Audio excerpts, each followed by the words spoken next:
All right. Hello there, everybody. Welcome, welcome. Let's see, today's Saturday. And we are going to be continuing our playthrough of Pokemon Scarlet. Now, let's see, we've beaten the Elite Four. We've collected all of the HM herbs.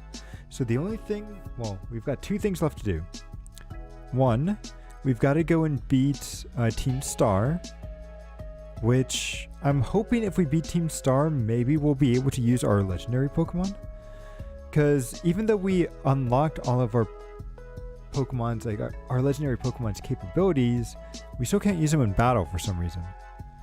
So hopefully with once we beat Team Star, we'll be able to do that. And then after we do that, we get to go into the center of the region, which will be quite interesting.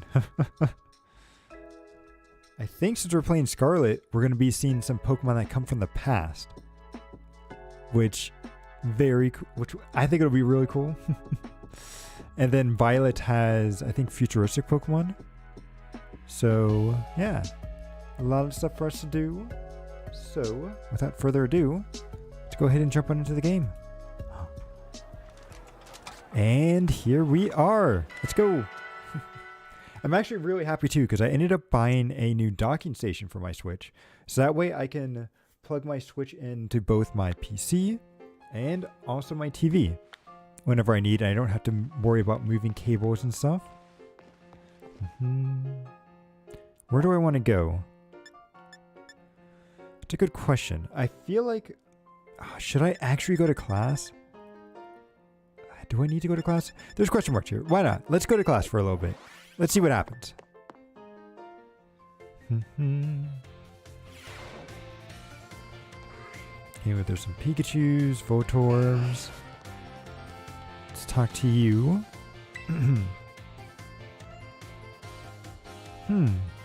Hello. Have you gotten used to things around here at the Academy sequel? Yes, I have. Great. Glad to see you're having fun. Oh, have you been using the Pokédex app? I have. I'm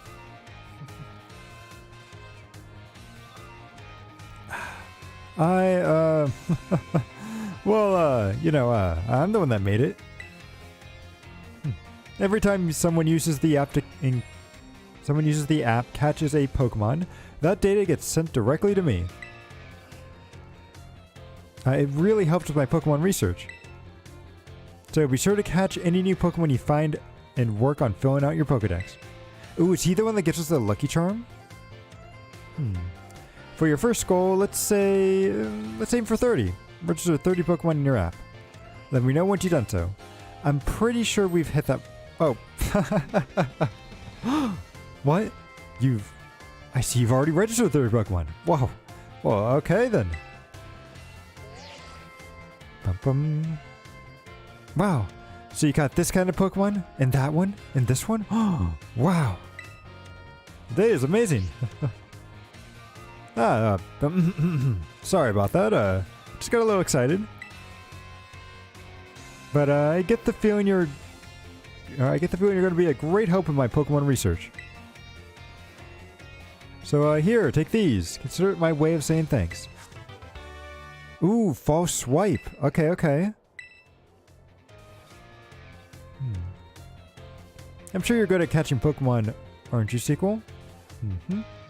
For your next goal, aim for 100. And we're to find out. Yep. Do I not already have 100 Pokemon? That's a good question.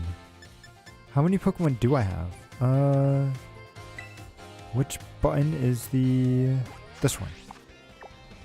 X, Pokedex. We only have 96. We're so close. Okay. We're close, but not quite. So it looks like we have something in the doctor's office and then the nurse's office. Oh, director's office. Okay. I was wondering, like, why is there a doctor's and a nurse's office? Nope. This is actually director's. Oh, he has a Pokemon here. Okay. Hmm. Oh, why, hello there, Miss Sequel. How is your treasure hunting coming along? Having all sorts of fun adventures, I hope? Yeah, I mean, it's been going great. Wonderful. I'm glad to hear it. Do keep in mind that the treasure hunt has no set course or criteria you must follow. Simply go where your heart takes you, and you'll simply do splendid. Speaking of such pursuits, there has been something on my mind as of late. If I could ask for your expertise on the matter, it would be most grateful. Or I would be most grateful. You see, I recently heard a word whose meaning escapes me. I believe it has something to do with slang. Ooh, okay. Now, I am pretty bad with slang myself, so let's see. Tell me, what does chuggy mean? What does... I have no idea what that means. Is he saying cringy?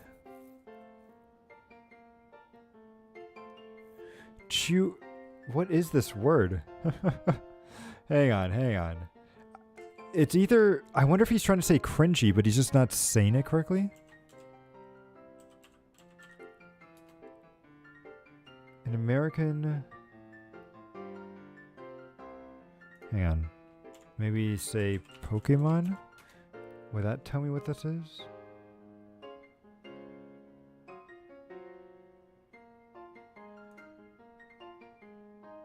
Means being outdated, which is what it sounds like. It's supposed to be cringy, right? Not.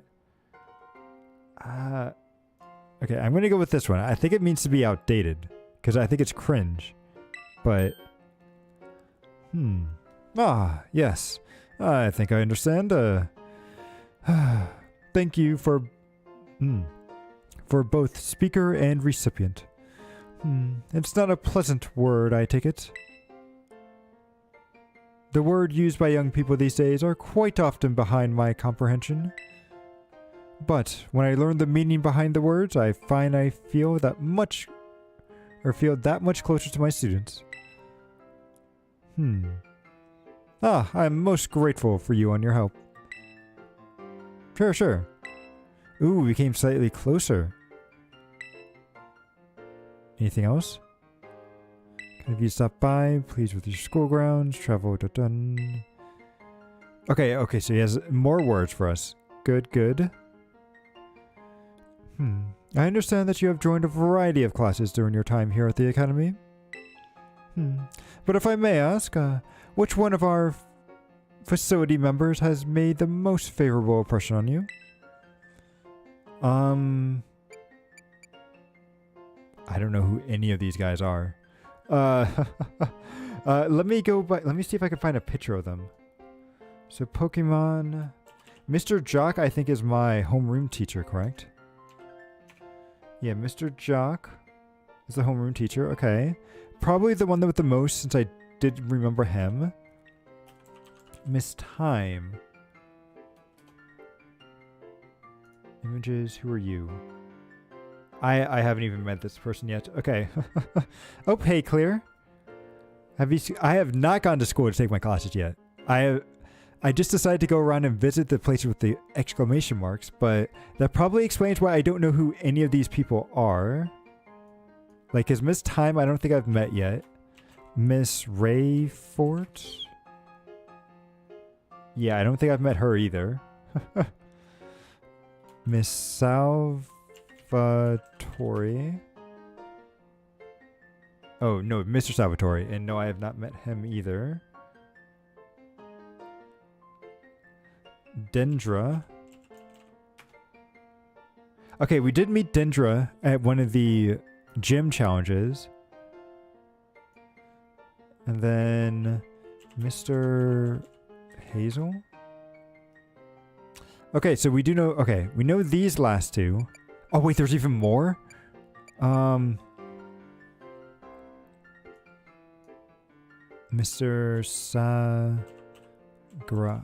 Sagaro?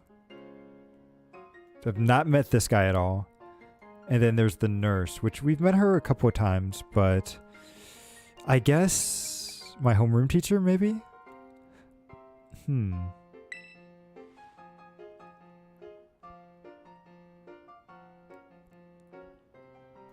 Oh, Mr. Jock from biology class, you say?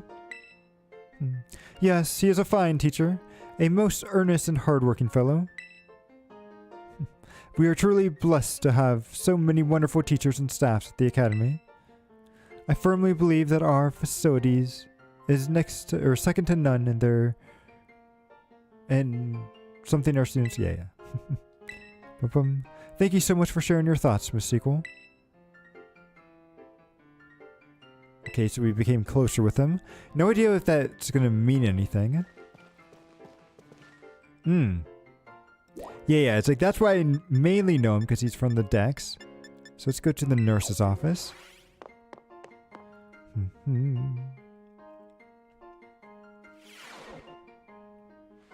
Hey, there's actually a bunch of kids here. Oh, are you okay? It turned away from me. Oh, hey there. Coming in. Everyone's welcome in the nurse's office. Ah, Sequel. Have you toughened up a bit? Sure. Oh? So you know your tough stuff, huh? But seriously, you look a bit different. I bet it's because of all the crazy experiences you're having on your treasure hunt. You need to tell me all about it when what you've been up to.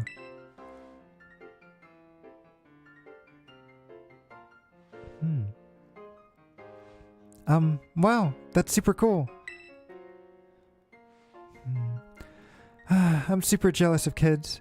You get to go out and try new things every single day. Me, on the other hand, I'm just old. Every day I'm leaning more and more towards the end of my... I actually wanted to become a teacher. I'm just the school nurse, you know? I can't teach classes or anything like that. I couldn't pass the certification exam to become an actual health teacher. Oh, I feel so bad. So this is kind of like being a PE teacher, right? How they say that everyone can teach PE. Like, what is it? Those you can teach, and those you can't teach PE.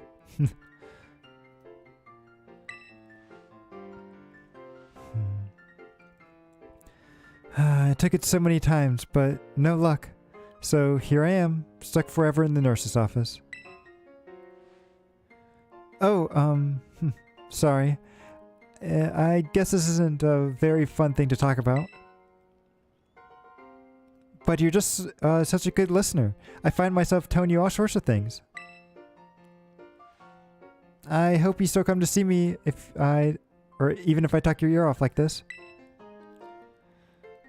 My girl, you may not want to be a nurse, but you carry the whole... Exactly. You do. Nurses are very important, so don't underestimate yourself. Or undervalue yourself, maybe? Alright, good question. So probably the entrance hall, so that way we can take some more classes.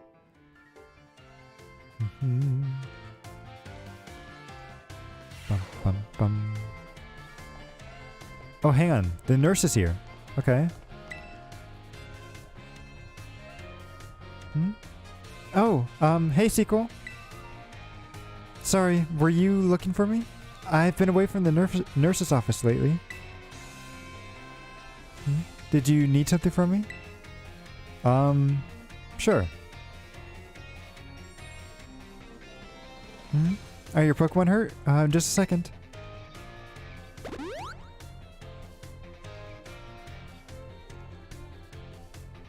Going to the school name. Here you go. A little first aid. Is we ready on an adventure? Oh wait, is that all she does?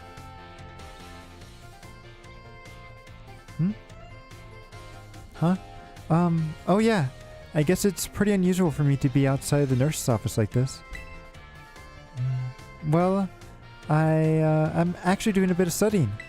She's trying to pass her exam. Let's go. I thought I'd try my best at the health teacher certification exam one more time. Yeah, you can do it. You can do it. Just so you know, it's totally not because I'm inspired by a certain somebody's working hard at their treasure hunt, okay? I mean, there's like a bunch of students out there, so... Okay. Well, maybe I am just a bit. So, you know, thanks. Yeah. Oh, my break time's almost over. I know you'll be cheering me on.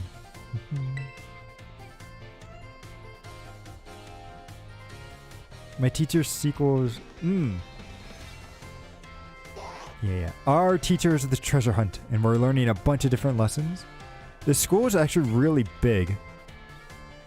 I do kind of like how much... This is a lot of books, too, by the way. Look at how much books they have back there. Like, this is a ridiculous library. Okay, so let's take some classes then. Oh, there's a lot of stuff that we can go and do. What do we want to take first? Do we want to continue on with biology or take some math, history, battle studies, art, home ec? You know what? I kind of want to see what math is going to be like in the Pokemon world. Let's go take some math, yes. Class will begin soon.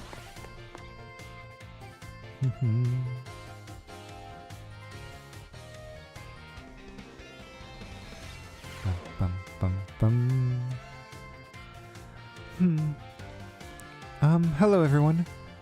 Nice to meet you. My name is Time, and I'll be your math teacher. Sorry to put you on the spot at the start of the class, but let me ask you a quick question. Do you enjoy numbers, arithmetics, and the like? Yeah, I don't mind them. Sort of. Oh my. Thank you for your honest responses. Some of you may like numbers, and some may not. I think that's makes a most wonderful mix. But no matter your opinion on math, I hope you find yourself enjoying your lessons together. I'll do my best to find a good way to match up your interests with all types of math lessons. Speaking of which, are you all caught up on your studies of the Pokemon type matchups? Wait, how does this have to do with math? For example, grass is strong against water, and water is strong against fire, correct? Sequel, you seem to be good with Pokemon, so let me ask you this. Bearing in mind that water is strong against fire, if the move Water Gun hits a fire-type Pokemon, what becomes of the move's damage? It gets halved, right? Yep, it gets cut in half. Oh my.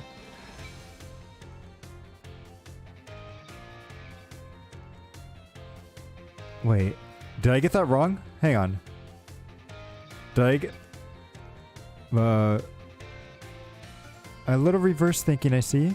But I'd probably be in rough shape afterwards if I got hit by something I was weak to. Oh, did I misread what she was asking me? I think I misread that. Okay, never mind. Using moves, yeah.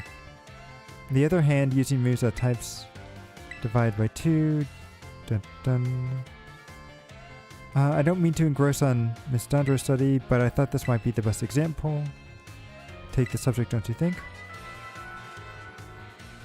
It's fine, I'm not graded. Yeah. True. Yet. I like how you have to put the yet there. I'm not graded yet.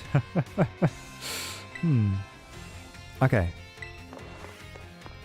It's fine. We'll get the next one. I just wasn't reading correctly. Alright, let's go to math number 2. Yes, let's go.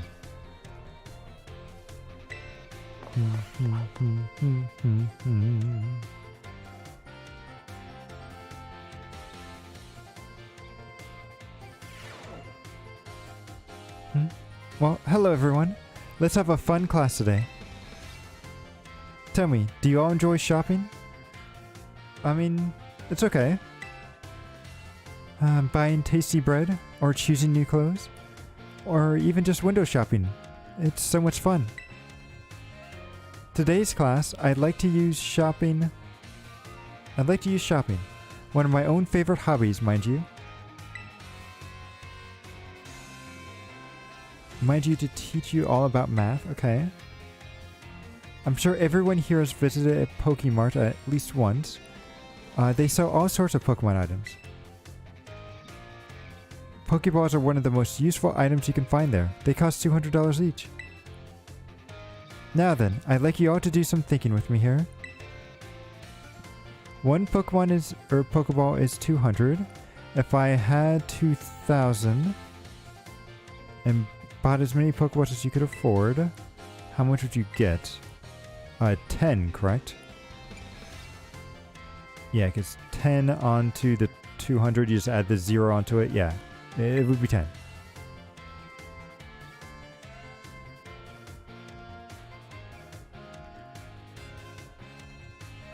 Game, what are you doing to me here?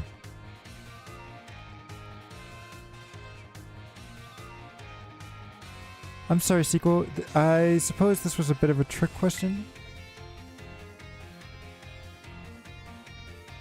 Right. And I answered 10. I answered 10. It's 10 or more of any one type of a Pokeball. You jerk! Who cares?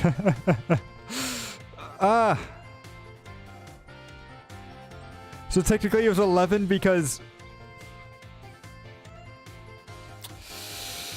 Game! This is a trick! You're tricking me here! You didn't put that as part of the question! Like, how was I supposed to know that? That's true, if you buy 20 you do only get 21. That's why it's good to only buy them at 10 at a time. So the correct answer is in fact 11.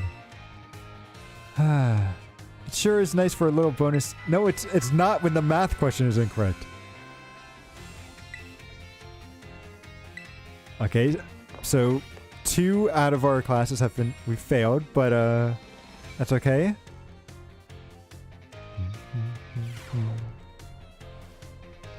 Math is a logic puzzle, true, but you have to give your players the whole piece of the well, at least all the pieces of the puzzle first before.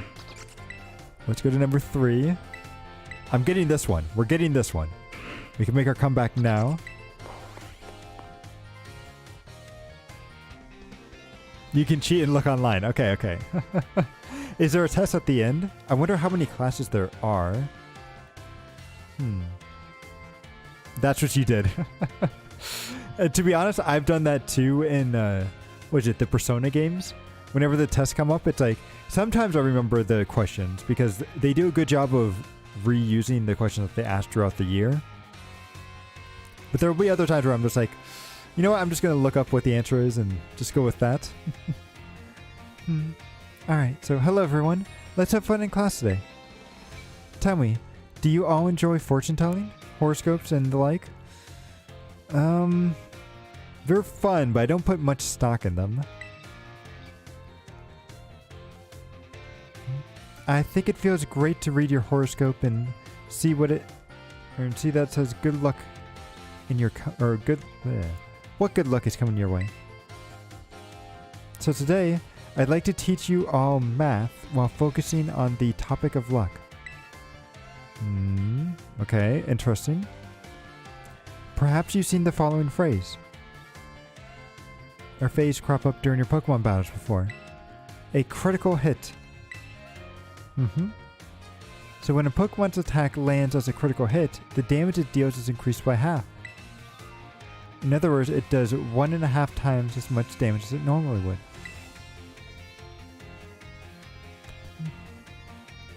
It is truly luck that determines whether or not your Pokemon lands a critical hit, or has one landed on it, so it can be a great upset in battle.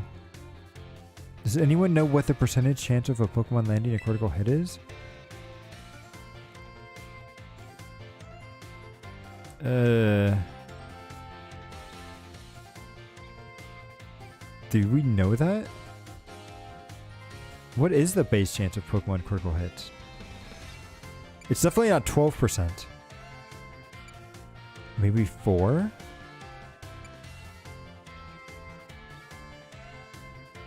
What is the percentage? Isn't it also dependent on what move you're using too? Okay,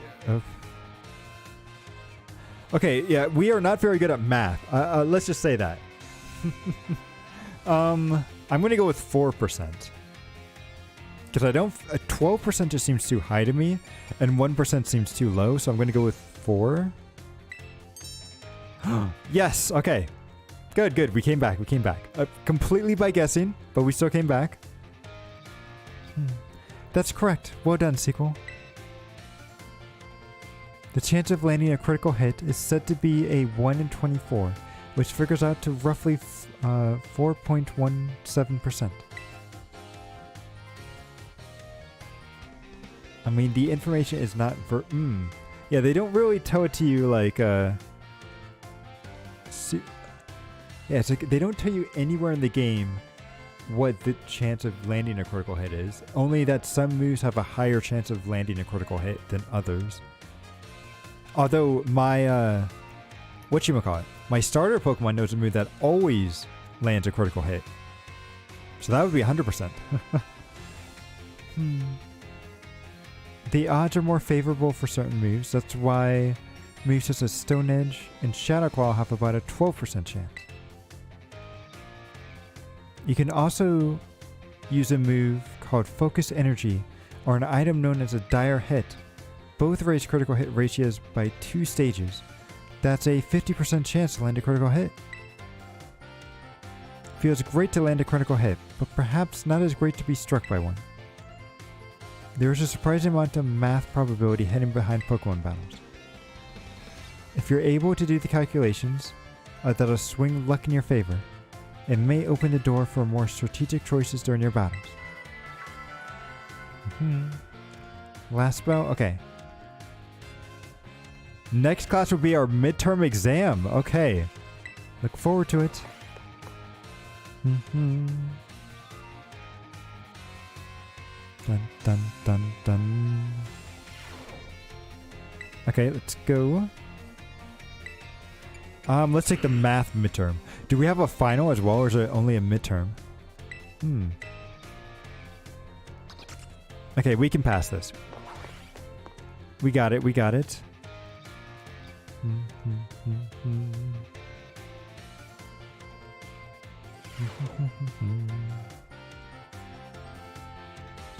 Alright everyone, it's time to begin our midterms exams. I'm sure the fun experience you all had in my class will serve you well or as you enter. Okay, so how much damage does Water Gun do when it hits a fire type Pokemon? It would do double damage. C, right? Because it's a water type move hitting a fire type Pokemon, which is super effective against double damage. How much damage does Razor Leaf do when it hits a fire Pokemon? This would be half, because Razor Leaf is grass, and it's a fire type Pokemon, so half damage. If you spend 200 balls, 11. Okay, we know this one.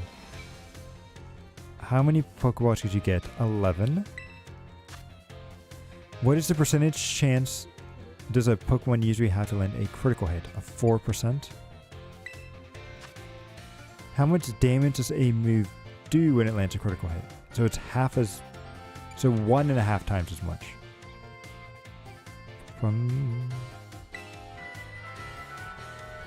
Alright everyone, time's up. Put your hands on your laps now. You're all concentrating so hard, I can't wait to see how you did. Do you go and ask for your scores at the front desk, okay? Let's see, how did I do? Come on. A math test in only 3 minutes. I know, right? Oh. If only my tests were like this back. It feels great to have your test results. Let's see. You must get 3 questions correct to pass the midterms and 4 questions correct to pass the final exam. See how you did. Yes! 5 out of 5.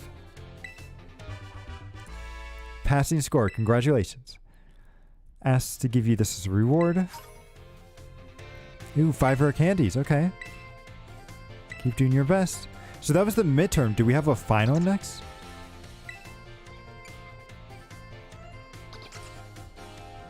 So do we go on a couple more to do... And then we have a final, right? Is what you were saying? Mm-hmm. Yeah, let's see if we have a final. Mm-hmm.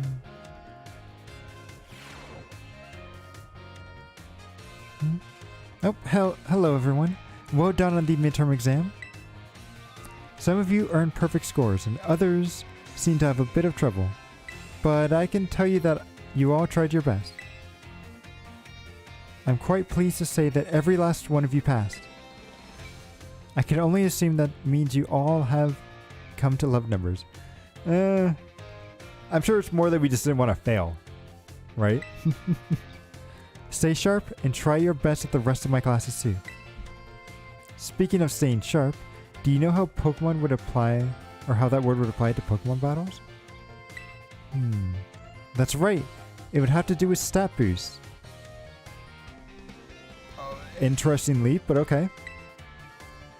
A Pokemon's stats can rise and fall throughout the course of a battle, correct? For example, if a Pokemon uses a move Work Up, and its attack and special attack raised by 1 stage each, and as you may know, each Pokemon's attack and special attack raised by 1 stage, moves affected by that will deal 50% more damage. If that same Pokemon from our previous battle were to use Work Up again, both its attack and rate, 2 stages, 100%, okay. Sword Dance, on the other hand, raises by 2 stages at once, but only for the attack.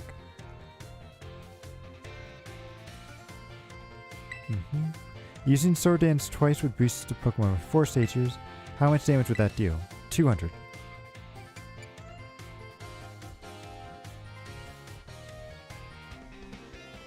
No, because 100... Hang on. This is... The wording on this is hard. I think it's triple damage, right? I feel like it would be triple because 100 off of that was technically double. 100 extra damage is technically double. And then adding another 2 stages onto that would be another 100. I think it's triple.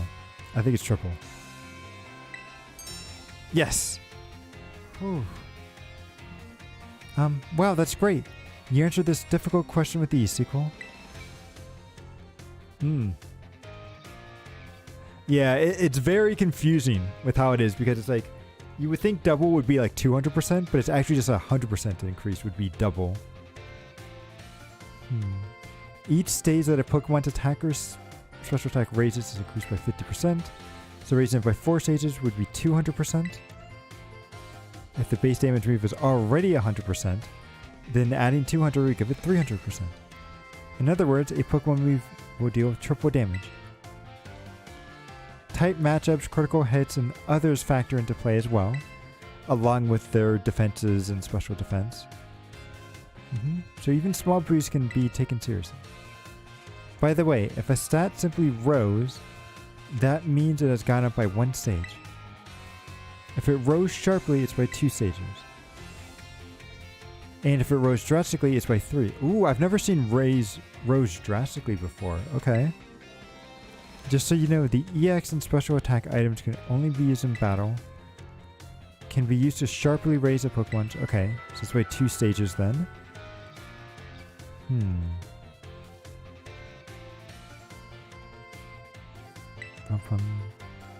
Wait, did I get that right? Is sharply... No, yeah, because drastically was the one by 3. Okay. And I think there are 6 stages in total for each stat. Alright, we gotta go with math. We're going until we reach that final. Bum, bum, bum.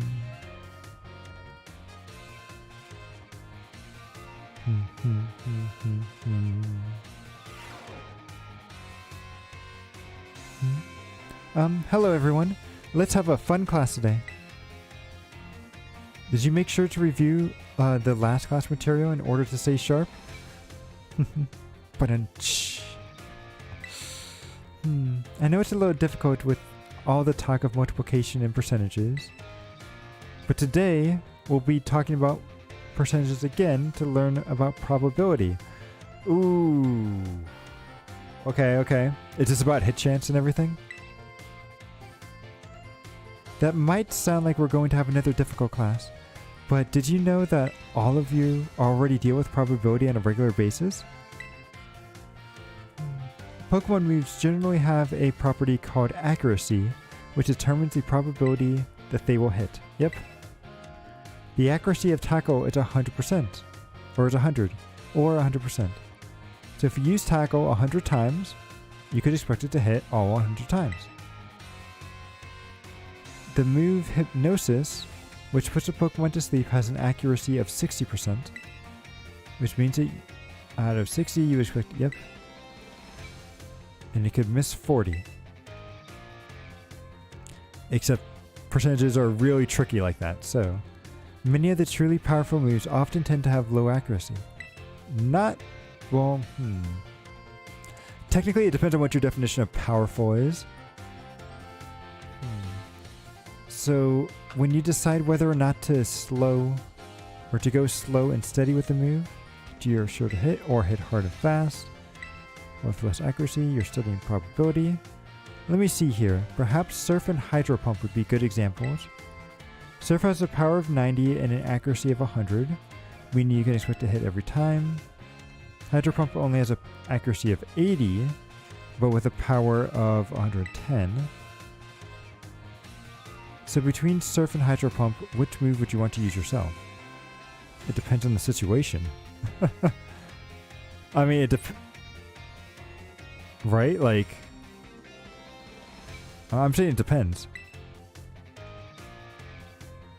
Oh my, I see you're always considering various possibilities, Sequel. I may have made it sound like there was a correct answer here, but there's not. Haha! Yes, you see, I'm onto your trick. You tricked me with the Pokeball one, but not with this one. You're free to use any move you wish. Factors like PP or number of targets may play into example. However, trading accuracy for power or vice versa is purely a matter of preference. This Surf versus Hydro Pump debate has been going on for quite some time. Personally, I'm more invested in debates of rock-type moves like Rock Slide and Stone Edge. Let me tell you, I could get really worked up about the moves, but, well, there's my bow. What a shame.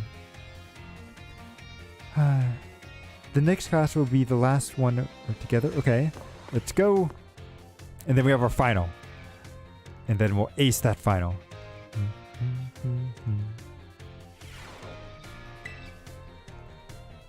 Good evening. Let's go with this. Yes.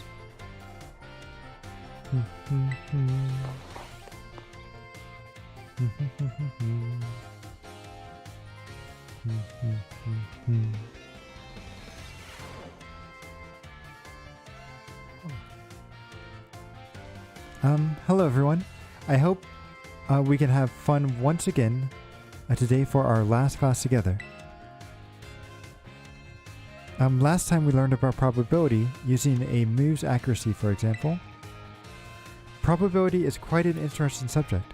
Did you know that in a class with 40 students, there's a 90% chance that 2 of them will have the same birthday?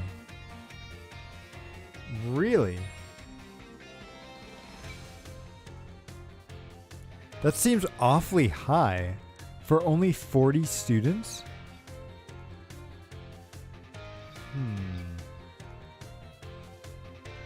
Why would that be the case? Would it be because within a school year you have to fall 40? It's like I went this. Nobody ever shared the same birthday, did they? There's a 90% chance that two of them. There's no way that this is true. Because like I'm trying to remember throughout all of my years in school. Like when I was from kindergarten through 8th grade, we had 3 classes of at least 20 students. That's at least 60 students. And I don't remember any of them sharing a birthday. And then in high school, which was grades 9 through 12, I think we actually had 4 classes of around 20 students. And yeah, I still don't remember anything. Or at least I never shared a class. But maybe it's not. I don't know. That still seems very high to me. It seems very, very high. This is true even despite the fact that there are over 300 days each year. Isn't that remarkable? But let's move on to today's topic before we get swept along with probability. I want to see that. Actually, if I were to look that up, probability of 2 students having the same birthday.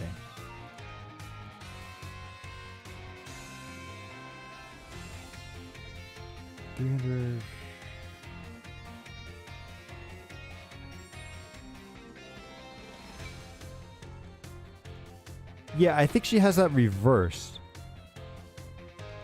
What is the probability? Yeah, it's a 1 in 365 that 2 people would have the same birthday. She's totally lying there. That is a fake fact. I don't know where she got that from. There is apparently a birthday problem too. What is this saying? A birthday...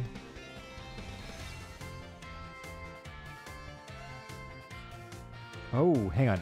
Here's a nice chart that somebody has. Let me see if I can get this into OBS real quick.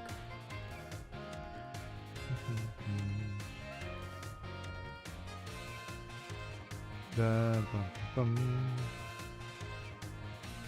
window capture or a... I always forget which one I should go with for this stuff. Because it's not display capture. I think window capture would be it. Chart. Yes. So let me just kind of cut this down a little bit. So this is saying, based on the number of people here, if we were to go 40... Oh! She's right, it does actually get close. What is this? How does this work? Really? 23 is about the same amount that... I feel like 23 is what a classroom is normally at. So that would be about 50%. Huh. Okay. I'll have to take a look at that later, because that's very interesting. I would not have believed that, but who knows?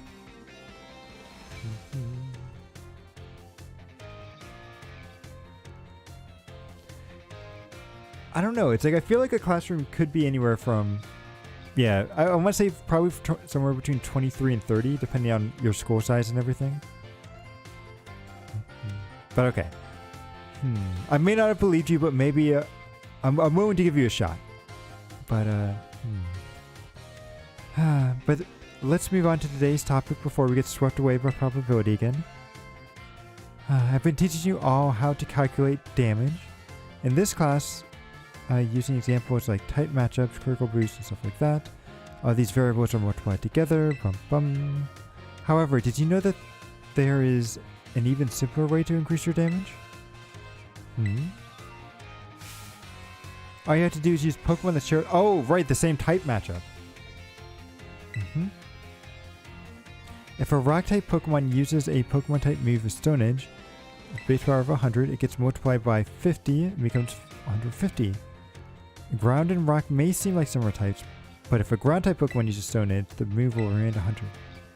Super effective moves and critical hits also add to this multiplier. Bum, bum. Let me ask you a question, if you understand what I'm talking about here. So say you have a move of 100 power. If a Pokemon that shares a type with it uses it against a Pokemon that it's weak to, what happens to that move?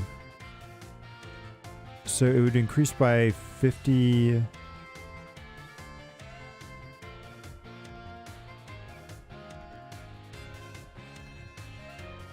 would it be 200?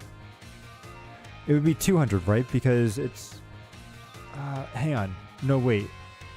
If it's weak to, doesn't do...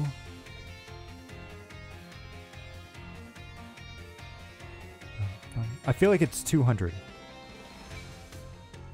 Right? Because it would be 50 plus another 50 from it being weak to it.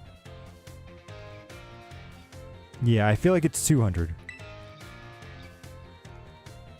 Would only be double, so it is 300 then. It's 300. So first the moves, so it would be 150, right, which is what I had. And then you double that. Oh. Right, you don't consider it individually. Interesting. So, and the order of operations here is it very important. So you do the same type bonus first and then you double it. Okay. I know. Pokemon is very tricky here with this. Ends up being tripled. Isn't that amazing? Much more if a Pokemon terrestrializes and uses a Terra type, then the bonus of the move gets increased from 2 times. Okay. It's a lot. Okay. Bear in mind that between Pokemon, yeah. I just want to go to the final now. Take me to the final.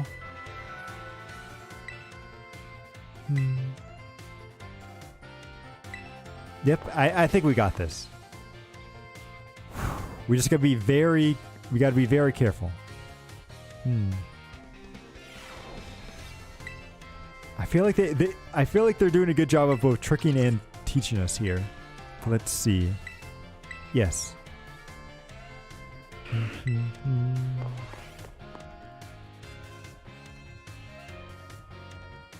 Bum, bum, bum.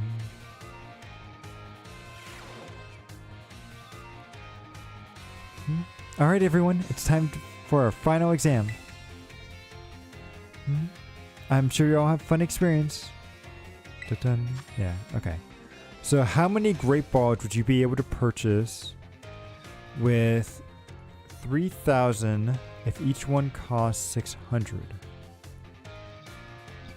Only 5, right? Because 6 would go into 30. Right, if you get the 2 zeros off, yeah, it would just be 5. Because it's only when you get 10 that you would get an extra, so 5. If a water type move with a power of 100 lands a critical hit on a grass type Pokemon, what would the move be?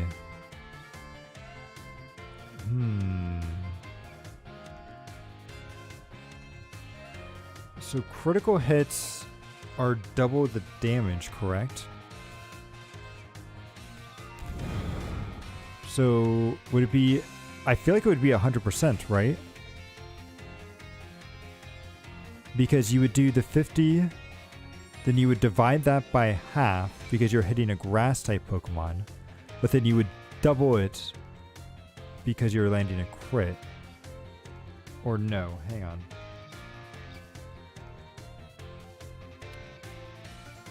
No, crits aren't double, they're 1.5, right? Hang on, what?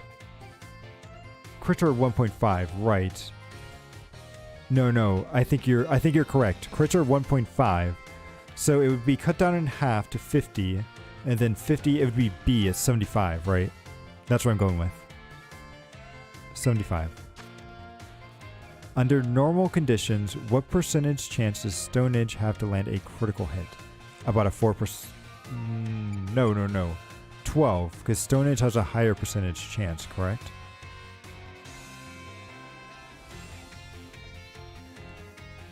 I think it's 12 because Stone Edge has a higher chance to crit.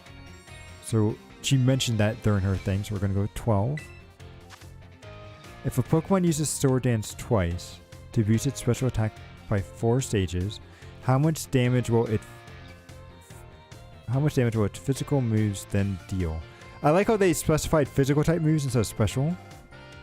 But this would be triple damage. It doubles the level calculations? Interesting. Okay. So this is number 4. I feel like this would be triple, right? Because Sword Dance would be going up by 4 stages. Each stage is 50, which would be 200 plus 100. It should be triple. Triple damage here. If a Rock-type Pokemon whose Terra type is Rock Terrestrialization, what will be the power of its Rock-type moves? 2 times. It would be 2 times as strong because it would have the same type bonus. It'd have the same type bonus, so that would go up by 50. And then Terrestrializing adds another 50 onto that. So I think it's 2. I like how you're being...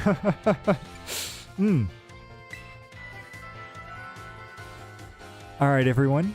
Time is up. Put your hands on your lap. This test was accumulation of all I taught you, so I'm sure you'll do just fine. I'm a little nervous. I feel like we've only got 4 out of 5 here. I feel like it's only 4 out of 5, but let's see. Let's see. From generations 2 to 5, crits deal 2 times damage to normal Pokemon. From generation 6 onward, critical hits. So they've changed it on us. That's why it's hard if we've been playing the game for a long time.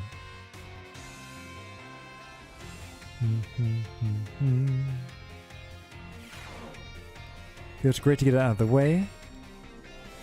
Okay, I have to get 3 correct to pass the midterms and 4 for the final. Okay. Please, I'm hoping I got at least 4.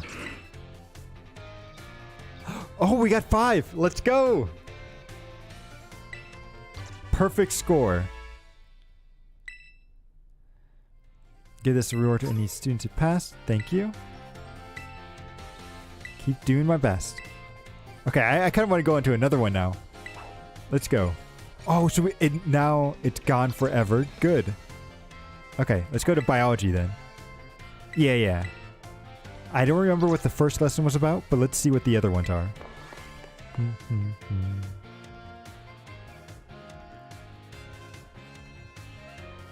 Hopefully that first one doesn't come back to get us on the midterm.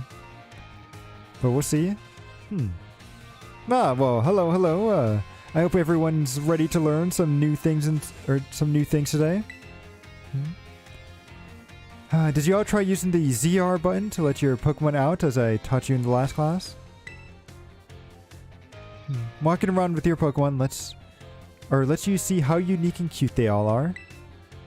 I also highly recommend picnics for them, or when you want to spend some quality time together.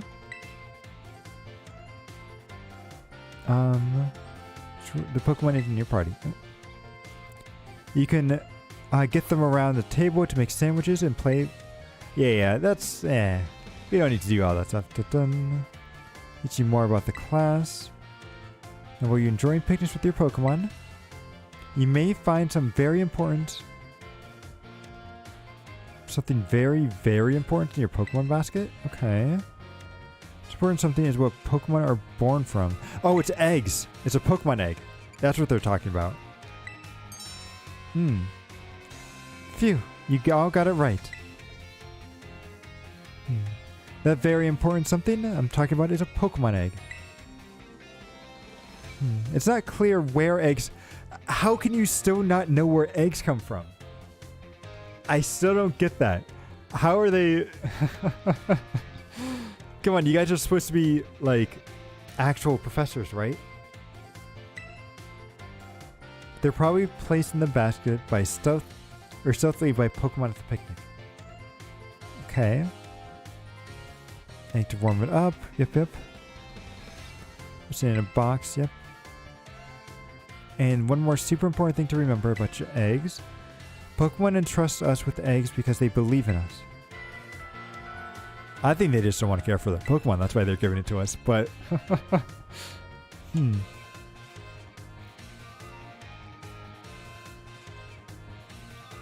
No, whoops. My most important thing came up.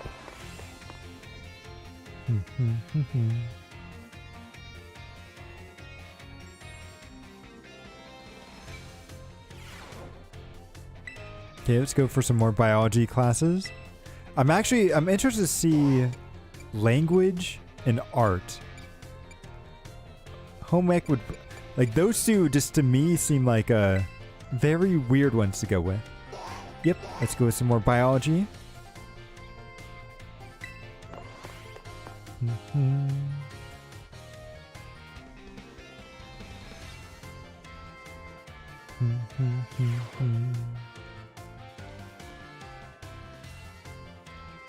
Hello. I hope everyone's ready to learn something new today. I seem to remember teaching you all about the importance of eggs in our last class together. On that note, is everyone using their Pokedex? It registers Pokemon born from eggs as well as those encountered via other methods, so don't worry about that. Oh, and just so you all know, I'm the one who developed it. Is that going to be an exam question? Who developed the Pokemon app? It was way before I started teaching here at the academy, though. Back then, I was a researcher. In fact, Dr. Calvin wasn't working or in education at that time either. He was researching alongside me at the same facility. We got to research Pokemon together in day out. I got to yell at him from time to time. Wait a second. How did I get onto this? Oh yeah, the Pokedex. Anyway, today I'd like to teach you about catching Pokemon. As you know, a great way to catch a Pokemon is to first lower its health. But there's another way to catch a Pokemon or increase... Yeah, status effects. Inflict a Pokemon with a status effect. Prove you're stronger than your Pokemon. But inflicting a status effect is a good way. I love that. It's like, yeah, let's go fisticuffs with the Pokemon right there. That's how you prove your dominance. Or like you T-pose in front of it. Great way. That's correct. The correct technique for making a Pokemon easier to catch is to inflict them with a status condition. Dun dun. All this stuff. Yeah, I feel like I should change my title here to be Pokemon Star taking exams in Pokemon.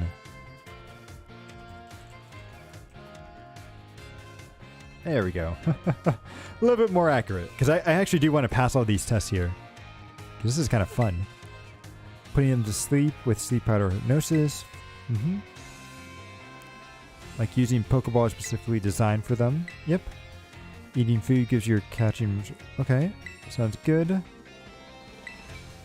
Earning gym badges make it... Really? They make it easier to catch Pokemon of higher levels.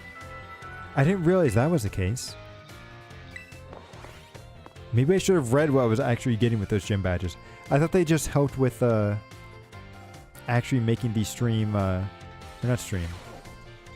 Actually letting Pokemon listen to you.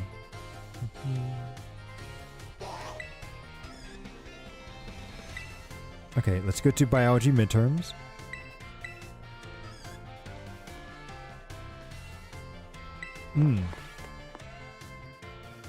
I wonder how much it increases catching Pokemon of a higher level then.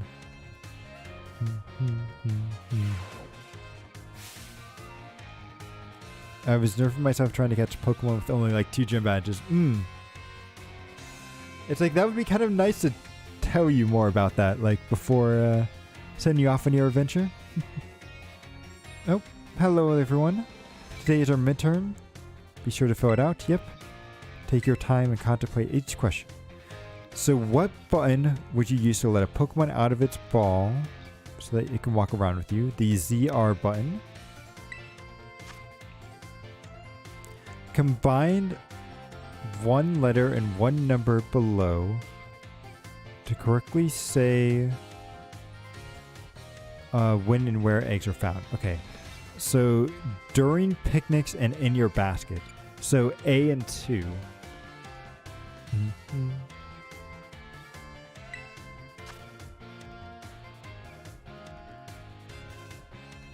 Yeah, there are 2 R buttons. That's a good... It's very annoying.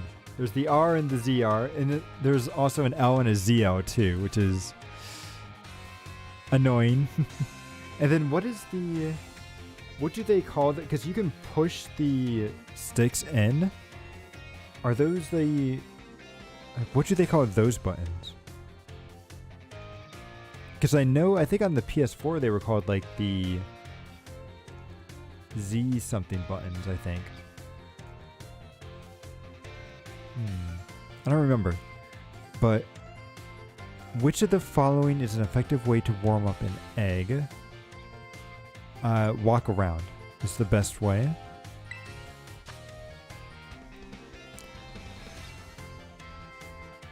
I think it might just be push. Because I remember when I was a kid and we got the, I think, PlayStation 2. I remember there was one game that was telling us to press the, it was like some weird button, and we're like, I don't see that on the controller. What is that button? And we had to look at the manual to see that, oh, you're supposed to push the control stick in, and that's what the button is. It's like such a weird thing. Okay, so giving them a berry, surprising them from behind, inflicting them with poison using a certain type. What will not make a Pokemon easier to catch? I feel like the first 2, right? Because inflicting them with poison and using a certain kind of Pokeball would definitely work. But you can't give them a berry, can you, during the middle of a battle? And surprising them from behind is a little worrying.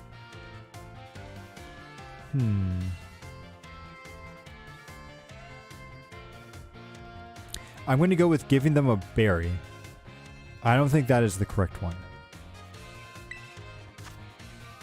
What makes it easier to catch Pokemon of a higher and higher levels? Gym badges. So I think we're only going to get 4 out of... This question won't affect your grade. How do you like the Pokedex? Is it easy to use? I'm happy to hear your honest response. I mean, it's alright.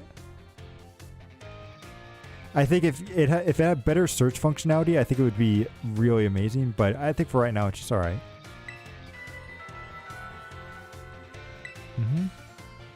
Something that I personally am curious about. Don't tell your director about it.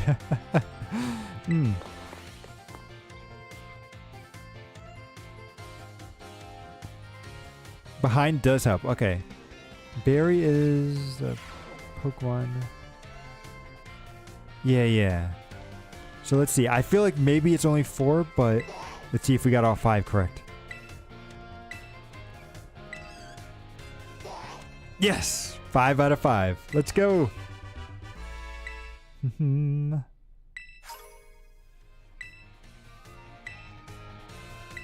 Okay. Let's go to the final then. Yes, I would. Bum, bum, bum, bum, bum.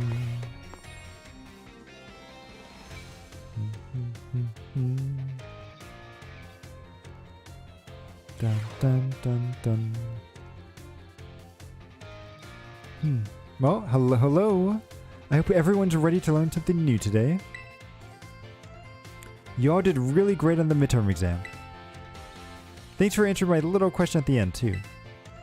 I'll be sure to keep your responses in mind. Alright, we're now heading on to the last half of our class together. It's time for our knowledge to evolve and grow, just like our Pokemon. Evolution. Yep. Evolution. Today we're going to learn about the fantastic phenomenon known as Pokemon evolution. As your Pokemon battle and level up, they learn moves and get stronger. And for some Pokemon, once they've leveled up enough, or reach other criteria, their appearances change and their stats increase by a lot. If you hit it from behind, they're stunned for the... Really? I did not know that. I should actually try that then. Pokemon become very strong when they evolve, making them trusty partners in battle. But sometimes people prefer to keep their Pokemon in their adorable pre-evolution state. To do this, you need to remember a certain button. It's the B button, correct? I think it's the B button. I love how they say C button. There is no C button, but I believe it's B. Yep. B for best answer. But I don't know. Keeping a Pokemon in its unevolved state isn't always the best, but looking, you want to stop by pressing the evolution. For speed 1, as soon as a Pokemon begins to evolve, you can stop it from changing. You can also let Pokemon hold an item known as an Everstone to keep it from evolving. Keep in mind that the requirements for evolution differ from Pokemon to Pokemon. Some may evolve by having a certain item, like a Firestone or Thunderstone. Others must learn a certain move. Yeah. The way Primeape evolves into Annihilate is especially strange. It is. It needs to use a move 100 times. Or maybe 50 times? See, there's a certain move that... I like how it's like, oh, sorry. Oh, do you see how some of these students have to sit on like a stool? Like they have a booster seat with their... Interesting. Guess that ends class.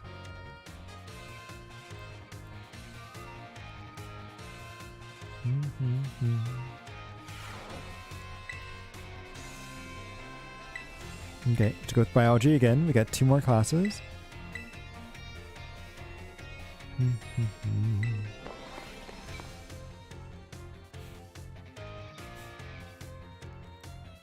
Dun dun dun dun. I do notice that the school's logo is now in orange. Now that I see it. So hello. I hope everyone's ready to learn something new today. But before we get going, do you all remember the final question of our midterm exam? Well, Director Kyle found out about it, and I was yelled at. Whoops.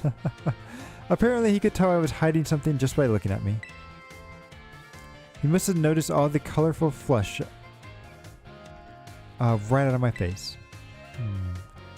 Speaking of color, today I'd like to teach you about colors as they pertain to Pokemon.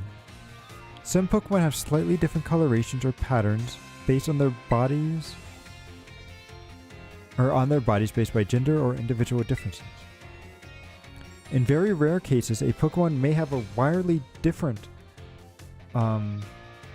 collaboration. It's a shiny Pokemon, right? We call these Pokemon shiny. It's rare to cross paths with one. Does anyone know what the likelihood of one is? It's the Masuda method, but I don't... It's very high. I would say 1 in 4,000. Yep. Wow, that's right. You may have the markings of a great Pokemon Professor sequel. Shiny Pokemon appear at a rate of 1 in 4,000. Isn't that amazing? The probability of encountering one in the wild is the same as hatching one from an egg too. Unless that egg was born from someone of a different region. Eggs from a pair of Pokemon raised around in different languages are special. There's a higher average chance of the Pokemon, but we haven't figured out why that is the case just yet. Also, I've also heard rumors of a charm that increases your likelihood of finding shiny Pokemon when you have it in your bag. This game can't be scientifically verified, but it sure would be fun if it were true. Whoops, there's the bell. Well, that's it for today.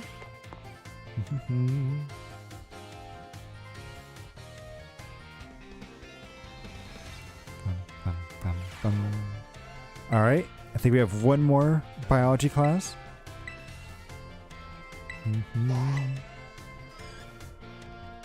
Dun dun, don't be tardy. Don't worry, we'll be there right on time.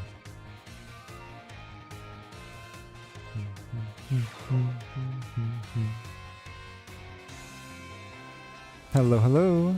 I hope everyone's ready to learn something new today. Next time we meet, we'll have our final exam. That means today is our last actual class. And the topics of our last class will be Pokemon forms. You can think of forms as shapes of or appearances that Pokemon have. There's a phenomenon called a form change where a Pokemon's appearance changes under certain conditions. Cyclizar, for example, which we generally ride on its transportation here in the Paldea, has 3 forms. First is its basic, where it walks around on all 4s. Second is its battle form, where it stands on its hind legs and engages in battle. And finally, it's its riding form, where it inflates its throat sac and its tail so that we can ride on its back. That we can use something you're all carrying with you as a better example. Rotom, right? Some smartphones are inhabited by a certain Pokemon. Does anyone know the Pokemon? It's Rotom. You're an expert on Pokemon and technology, aren't you, Sequel? The Pokemon inside your smartphone is Rotom, and does all sorts of things to help you out. A Rotom inside a Rotom phone is special, so it doesn't try to enter other electronics. How did you make it special? An ordinary Rotom, however, can change form by entering washing machines, microwaves, and other electronic appliances. Rotom is a bit of an exception, though. Many Pokemon that change their forms do so by simply holding an item or having one used on them. The bird Pokemon Orikoko, for example, has 4 different forms which it can change by giving it certain nectars. Pokemon may even change type or learn different moves from the forms they're in. Form changes are different from evolutions in that Pokemon can return to its original form. And unlike shiny Pokemon, which can't change their specific colorations, the same individual Pokemon can go back and forth between its forms. There's a lot to dig about these form changes. You can see here. Oh, I almost forgot.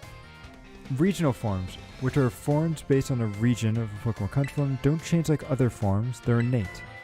Yep. Whoa. Guess I was scatterbrain jacking right up to the end. To do that? Yep. Don't worry, we're a Pokemon master. We're going to pass this biology test. Yeah, and look at that. It's exactly like an orange in the middle with all the orange slices. Yep, biology final. Let's go.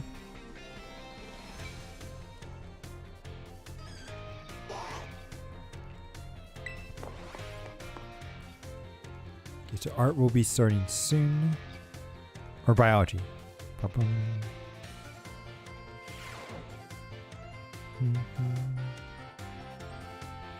Hello, hello.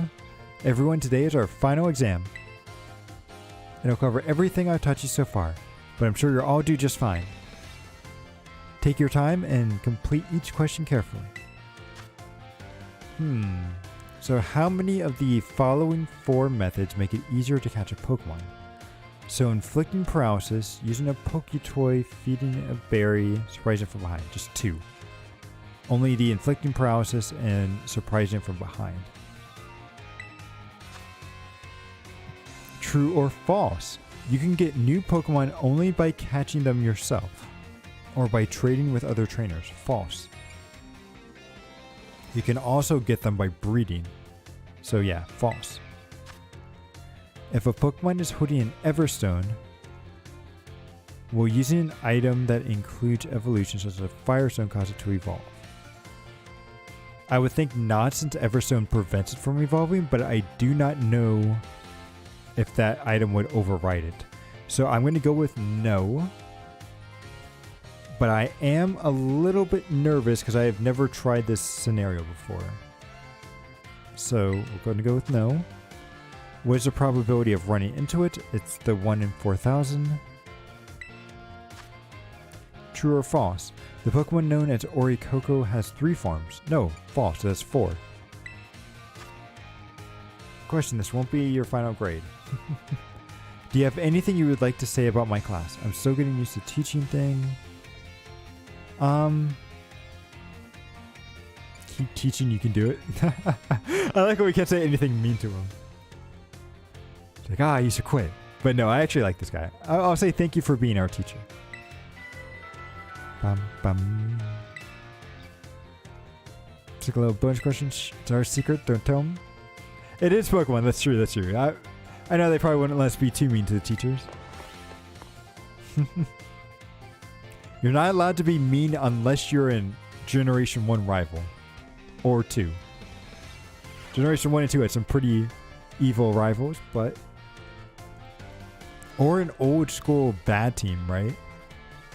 Because even like the newer villains are not really bad guys anymore. They're just misunderstood.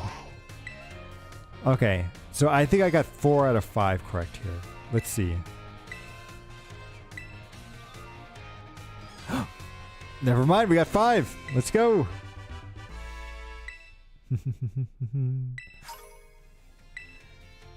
Whew. Okay, good. Now I kind of want to see what art and language are going to be about. Because I feel like these two are just going to be so weird when it comes to Pokemon. So let's take the language course first. With Mr. Salvatore, yes. Class will begin soon.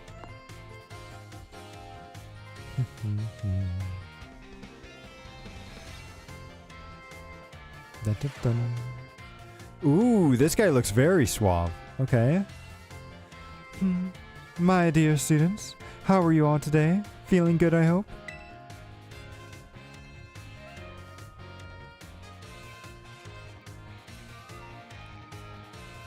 I have no idea what he's saying right there. Jane... My name's Salvador. Salvatore is actually probably what the name is. God, is this actually going to teach us a actual language lesson? Okay. That is, thank you very much for attending my class here. I'm so happy for the chance to re-experience my younger days with you all. Do you know what Salvatore means? It means savior. So just imagine I'm here to save you all from these spooky new languages. That's right. My class would be to teach you about the various languages from different regions. You may say good morning or hello as a greeting, but people from elsewhere may say bonjour. It is actually, this is an actual language class right here? Okay. I've heard there's even a popular streamer out there who smashes several languages together to say hello, hola, and hala, ciao, and bonjour. There are so many regions out there in our world, and each can have their own unique languages. Yeah, that's true. I mean, X and Y is French. Gens 1, 2, and 3 would be Japanese, right? Gen 5 would be, with black and white, would be English, along with Sun and Moon would also be English too, right? 4 is also Japanese too. You're right. American English. That's true. American English is definitely different than English.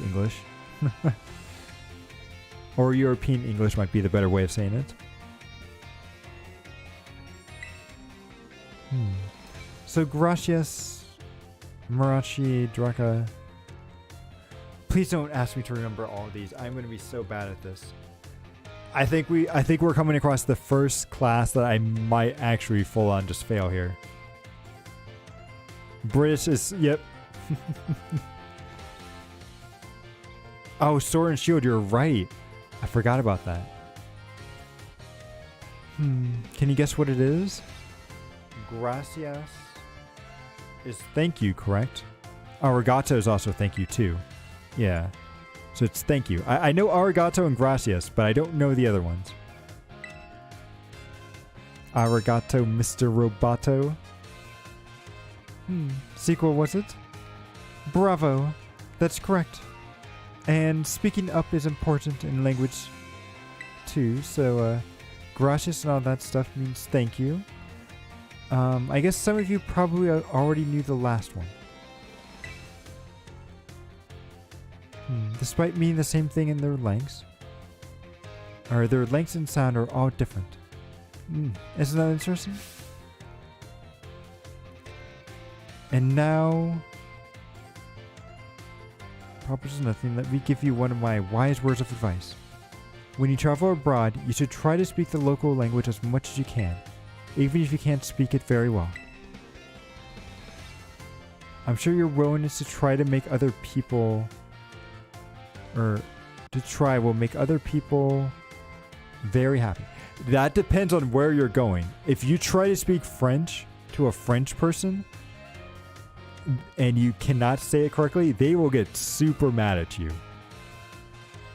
Every other language is probably fine, but French, never speak French if you don't actually know the language.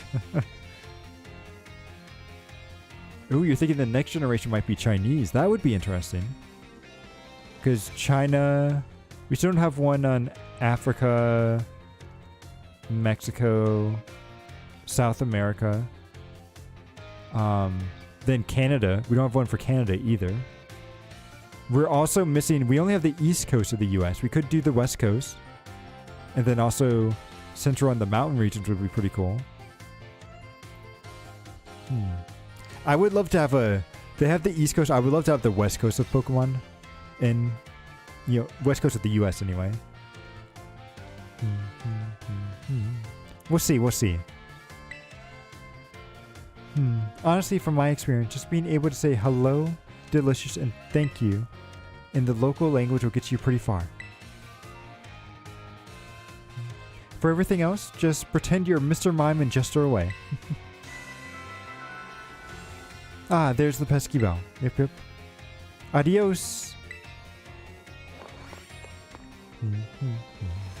Okay, let's see how much language I can actually learn in this class.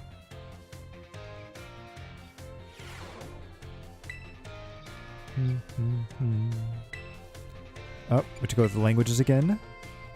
Yes, I would. So don't be tardy.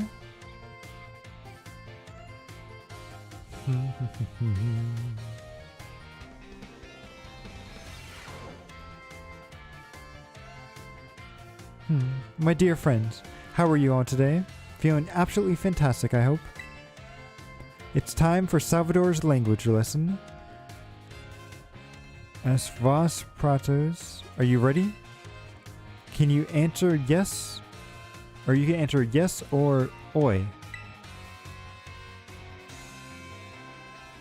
I'm guessing this is no, so yes. Super. In our last class, I believe I taught you how to say thank you. Oh, hey Andrew, thanks for stopping by. Right now we're taking all of the classes within Pokemon. And we finished math and biology. And right now I'm taking language, which are actually making me learn like a different language, which is quite interesting. Let's see, in today's class, we'll be learning about a certain word to help make people happy when you use it in your travel. What word, you ask? Well, you have to guess. Delicious Hacho Bruno? What these words mean?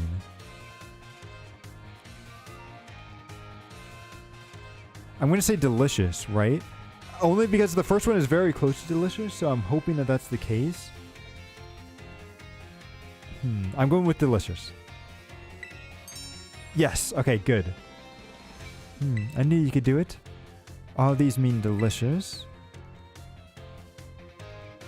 use this word at the markets or restaurants is sure to make a big, giving them a big smile. It'll make communication more easily. Okay. Boom. And now, person nothing, let me give you some words of advice. The first step to smooth communication is complimenting the person you're talking to. After all, it's not very likely that a compliment would put someone in a bad mood. That depends on how you give the compliment, but yes. Does it only apply to other people and regions? Yep.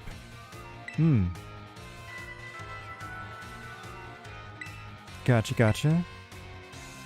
Okay, so I think we have one more class before our midterm exam. So far we've learned thank you and delicious.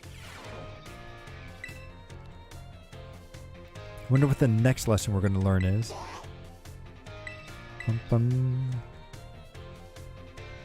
should begin soon.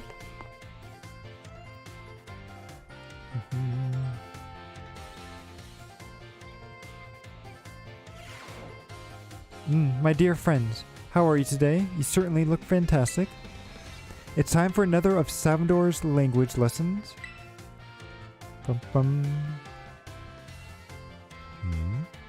Oh, is he speaking mime?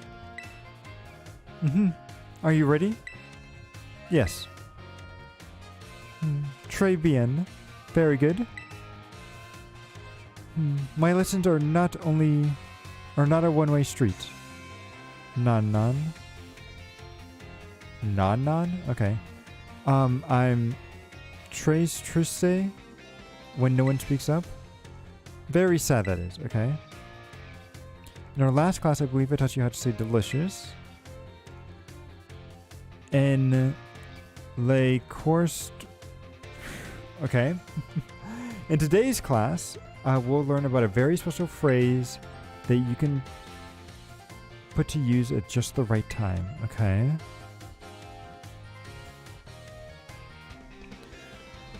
Oh my. What is this language? Okay. I Shurta J Tama T Ama Esladis. Let's see what the options are. What? Okay, these all have to be... this must all be like 4 different languages here. Okay, so it's different. I thought you were saying a whole entire sentence and I'm supposed to try to figure out what that is. How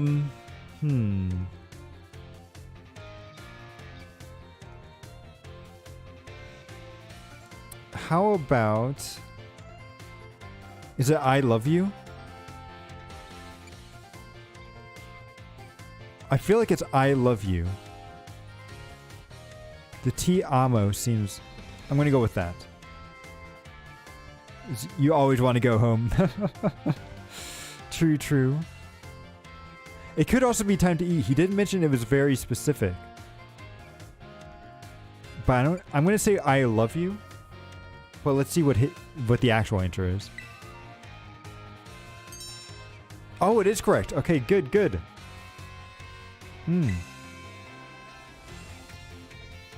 These 3 languages help you out. Do you know why? Because they're all quite famous ways to say I love you. Oh my, have I embarrassed you all, my friends?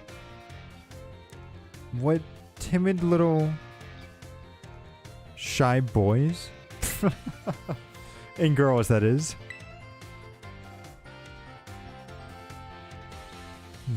It's so important to express your feelings to others, you know? This is especially true for positive emotions. If you get married someday and argue with your spouse over some silly little thing, all you have to do is apologize and say I love you. And it'll... I don't know if that's always going to work. I think it's going to depend on what you're fighting over, and you may need to wait a little bit. Let them cool off first. Like, you can't just get into a battle, then instantly say I love you, and it's all gonna be okay.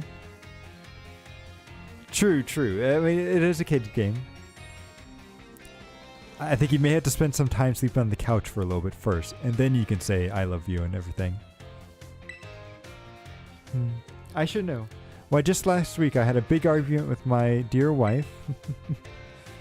But I was quick to say I'm sorry and all is well. And now, let me give you one piece of advice. It's best to be quick to apologize when you have an argument with someone. Goes for friends and family. Okay. Let's see how we do on our test. I'm a little bit nervous about this.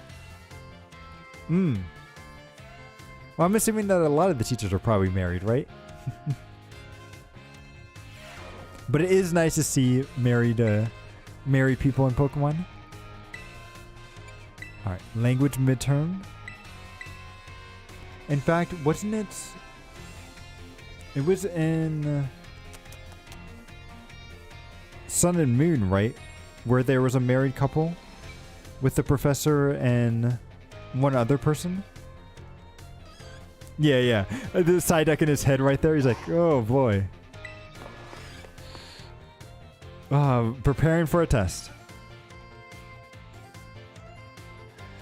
But we'll figure it out. Midterms. Okay. And technically the professor here is married. So gracias, arigato. Yes, these all mean thank you. Which of the following means delicious? Okay, I know number B is. Which of the three phases doesn't belong? I think it's time to eat. Because Ti amo was the love one. So I'm going to say time to eat does not belong. When speaking with a person, what is the first step to smooth communication? Compliment them, get mad at them, bury them with flattery. I mean, technically C is very close to A, but I believe A is the right one. He says to compliment them first.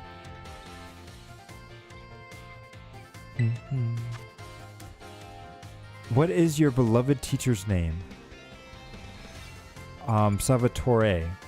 It's not this one. It ends with an R-E. I like how they asked, like, do you remember my name?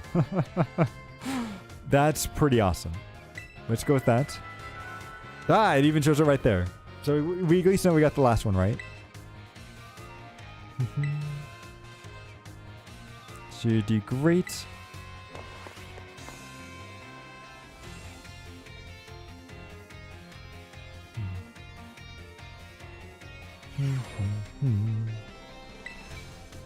Okay, so we need at least 3 to pass the midterm and 4 to final. So I think we got all 5. I'm crossing my fingers here. Yes! Perfect. Okay, got a bunch of rare candies. Thank you. So we have 3 more before our final now. Let's see what else he's going to teach us.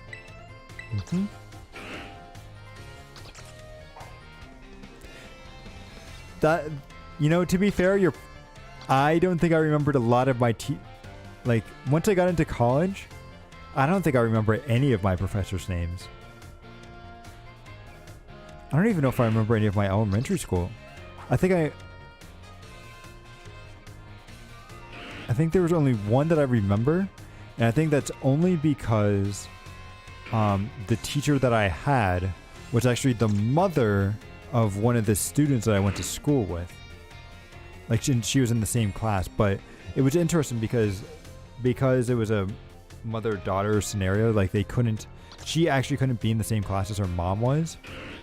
So they had to purposefully put her into a different classroom. You know, they didn't want her to play favorites or anything. You know, biases and all that stuff.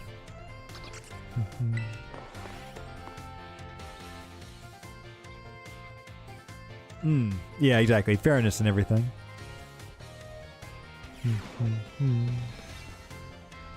So how'd you like the midterm exam? You all did really great. Well, you're halfway there. Now it's time for another lesson. Are you ready? Yes, I am. Trace. Okay, great answer.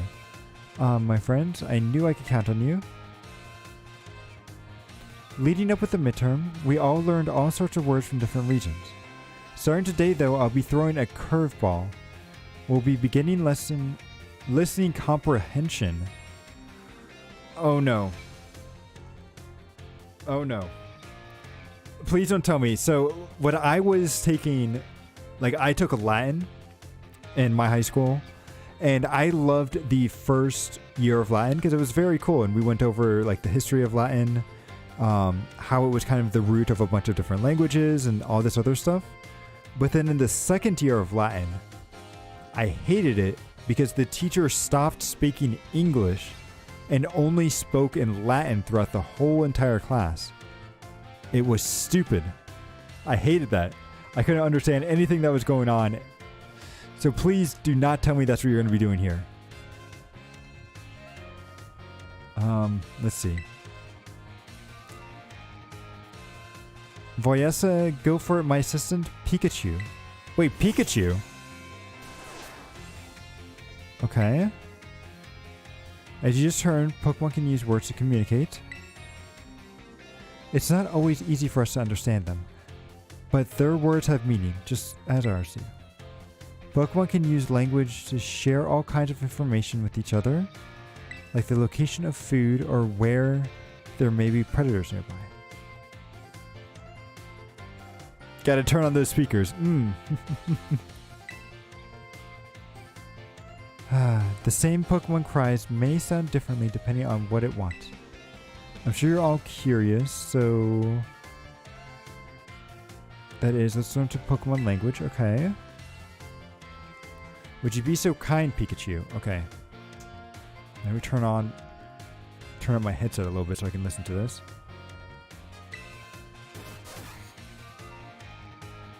Okay. Haga.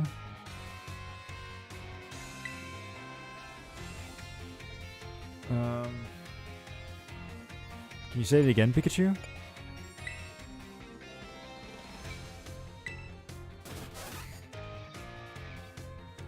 Huh. Piga. I would say happiness, maybe? Nah. Pikachu says... It's his battle cry, isn't it? An angry voice, okay. Friend here is pretending to be angry at us. Think you did a great job. Give Pikachu a round of applause.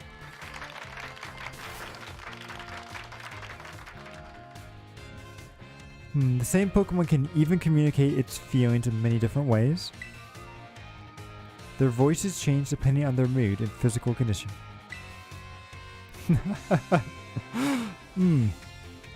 Try listening more carefully to Pokemon.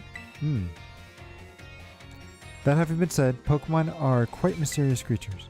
Some actually don't communicate with words at all, and instead use things like electromagnetism or ultrasonic waves. Some even use telepathy. And now, let me give you a bit of advice, okay? If you poke at a Pokemon too many times while watching them during picnics, they'll get mad at you like Pikachu just demonstrated. Okay.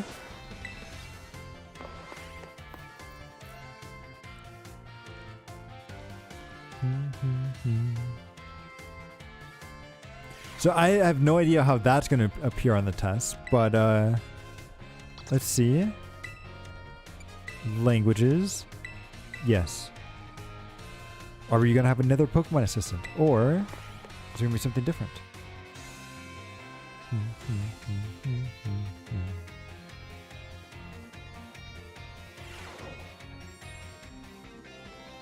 Bum, bum, bum. Ah, my friends. How are you all today? I hope you're doing marvelously well. It's time for another Salvador's language lessons. Are you ready? Yes, I am. I would expect no less from my excellent friend. Even your replies to my questions are excellent. Well, today we'll begin once... Okay, focus on listening. Oh, okay, it's Pikachu's time. As you may remember from our last class, Pikachu's cries are different depending on what they say. Today we'll be learning more about languages used by Pokemon. Be so kind. Pika. Sounded a little bleak.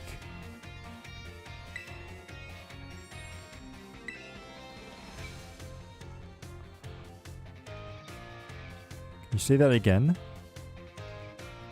Yeah, let me turn up my sound too. Okay, try again.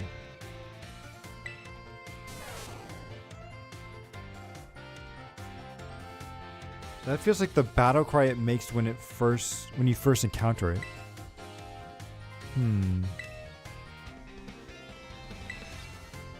I would say surprise would probably be the one I would go surprise. No!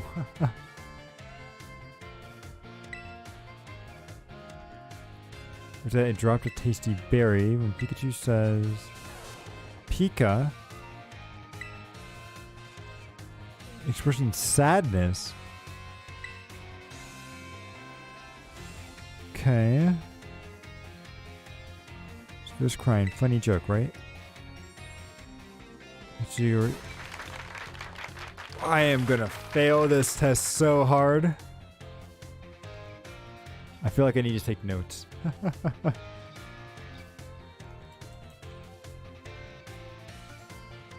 Oh, and my notepad is over in a different menu.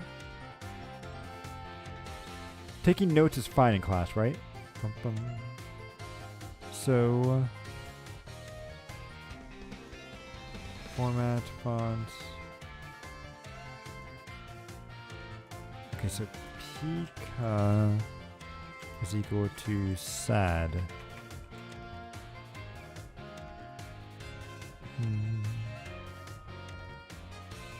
Okay.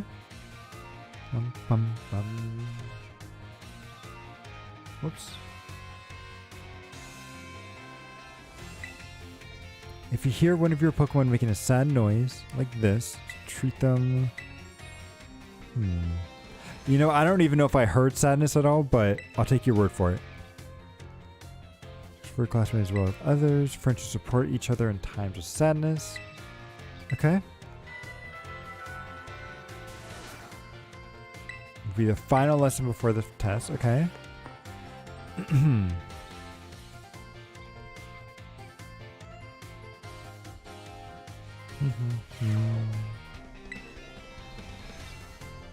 What do I like to do? I would like to take some more languages, please.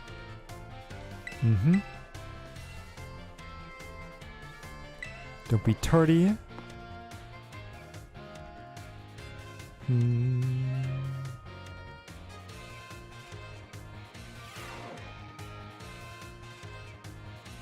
My dear friends, how are you all today?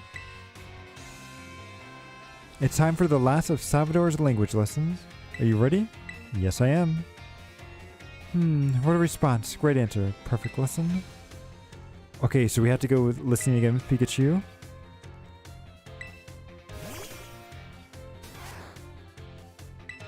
Okay, let's get right to it, little friend. For our last listening class, tell everyone how you're feeling right now. Cha. Okay. Cha is equal to what? What emotion? Is it finally happiness now? Yes, okay. Okay.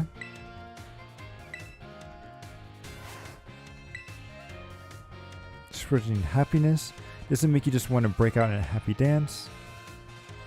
But I don't have to ask Pikachu to put on an act today. Oh no, I simply asked it to show you all how it's feeling. Getting to meet many new friends and studying together in a class like you has made it very happy. And now, let me give you words of advice. As you live your lives, I'm sure you will all have times when you get mad or sad. Maybe even more than you would like.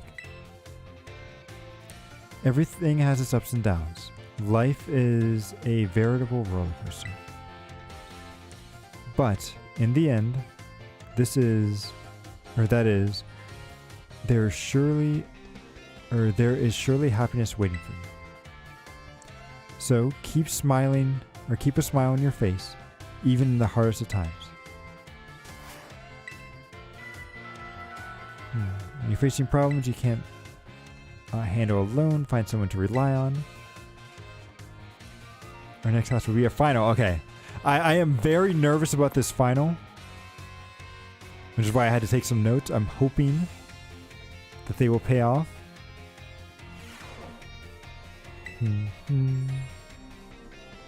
Oh, Gengar is here. Okay. Language final.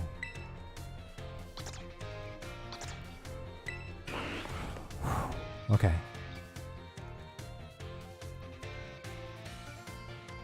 Let's see.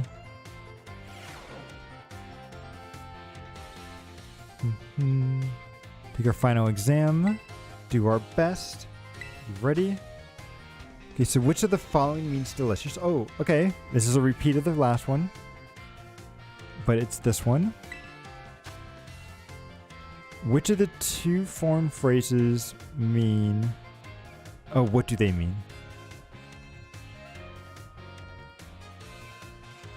I think I love you, right, is the only one. It has to be I love you. Paga.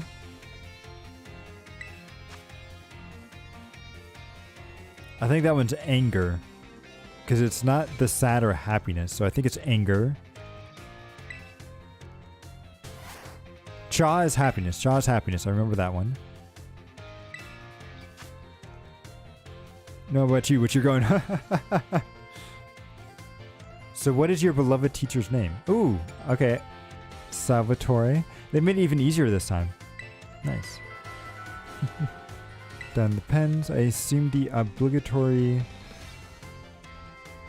or last question that I gave you no trouble. Great. Okay, I think I got 100. I'm crossing my fingers here. Come on. Crossing. Let's take a look at our test results. Come on. Yep, 3. I have to get 4 correct here. Come on. Yes! Okay. Whew. Keep going. Okay. So how many do we have left? We've got 1, 2, 3, 4 left. So let's go and do... Let's do history. Why not? I'm interested to see what type of history the Pokemon world actually has. So we'll be taking it with Miss Rayford. Okay.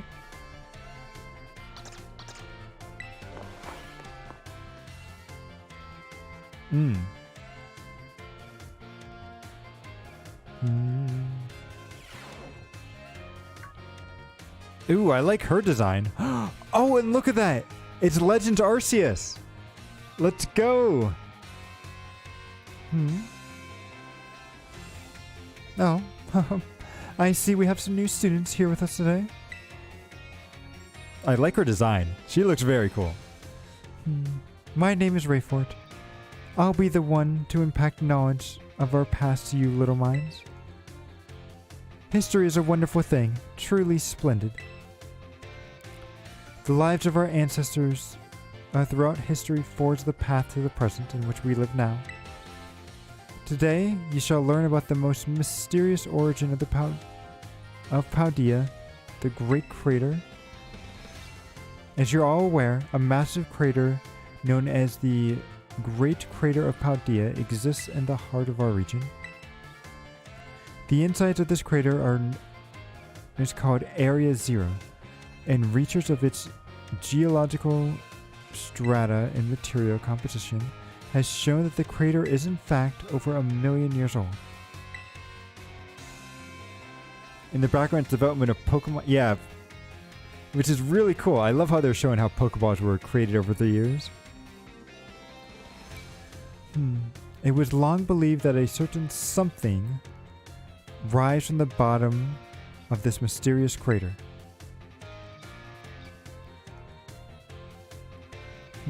Okay. Ah, perfect timing to make eye contact. Young sequel, answer me this. What exactly was believed to have rusted at the bottom? How am I supposed to know this?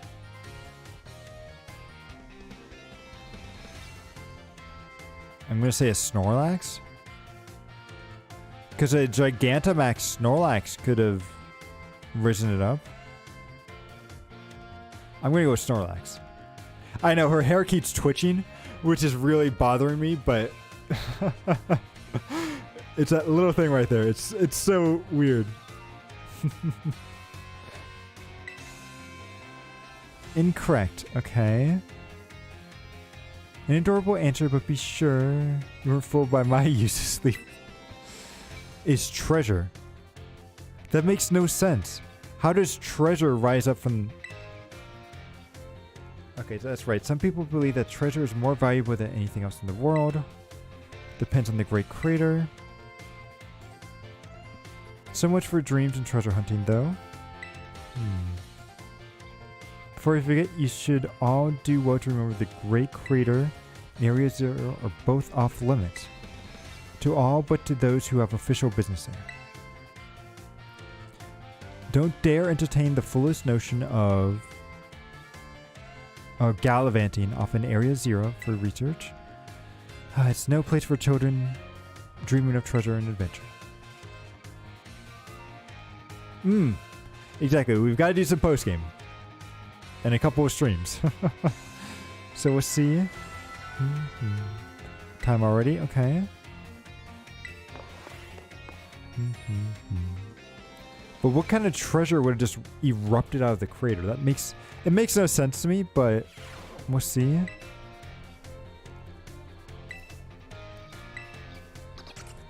Time for our second history class. Let's go.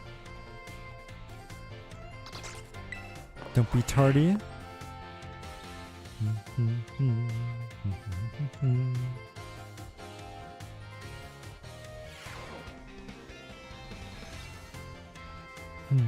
Greetings, my little students. Whatever you did yesterday is now a part of history. Today we'll continue to unravel the marvels that history has presented to us. About 2,000 years ago, this region became under the rule of the Paldean Empire. Historical accounts describe the Paldean Emperor as being quite the dictator. Interesting. So this emperor also zealously believed the legend of the treasure that rested within Area Zero. I must also mention that the civilization of our ancestors were not as developed as ours is today. I wonder if it's reversed. If you do Pokemon Scarlet or Violet, and they say that the technology of our ancestors were actually further or were more advanced than our technology today. So people back then were far more likely to believe in mysterious legends, magic, and beings beyond human comprehension. In an attempt to gain the power that stands against the Paldea, neighboring countries, against Paldea's neighboring countries. Well, Paldea is an island state. It doesn't have any neighboring countries. The Emperor sent people in droves to hunt for the fabled treasure in Area Zero. Perfect timing to make eye contact. How many years ago was it that the Paldean...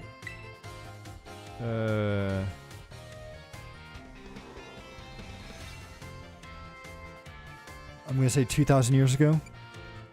Why not? Oh, correct. Okay. I was just randomly guessing, but okay. I see you're listening to my... Am I? I must not have been... I honestly, I don't think I was paying too close attention there. I just guessed. 2,000 years ago, some began exploration. However, it is said that not a single adventurer was sent by the Emperor ever reached the depths of Area Zero. Was it a punishing journey in and of itself, or was it unknown? The resounding failure of this great era of exploration is almost certainly heightened the air of the mysterious surrounding crater. What would it give to explore it? I can only hope for a swift invention of a time machine. Why would you want a time machine?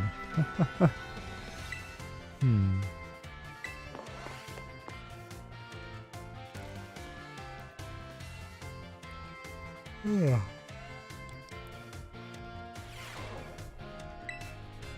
Okay, we have one more, and then we have our midterm. Let's go. Yep. Class will begin soon. Don't be tardy.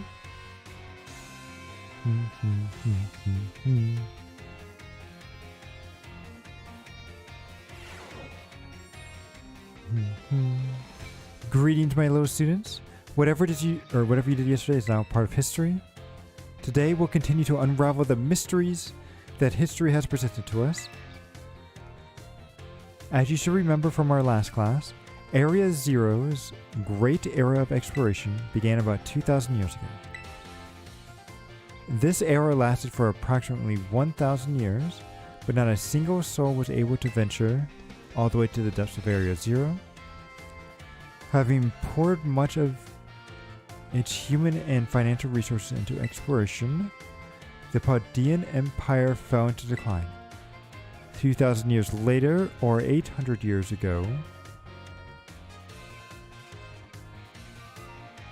the Empire and its surrounding nations united into one entity. Oh, okay. Gotcha. That's what he meant by other regions. Formed Paldea we know today. Academics, so we're found our mind of knowledge. In fact, this school building, though certainly having undergone repairs throughout the years, is just as it was when it was built long ago. Truly splendid. I would certainly prefer to not have the Pokeball portion though. It's a relatively new addition. No, I don't want to make eye contact. No. How many years ago was this Academy of Arts established? Was it 800 years? Because you mentioned 800 years ago.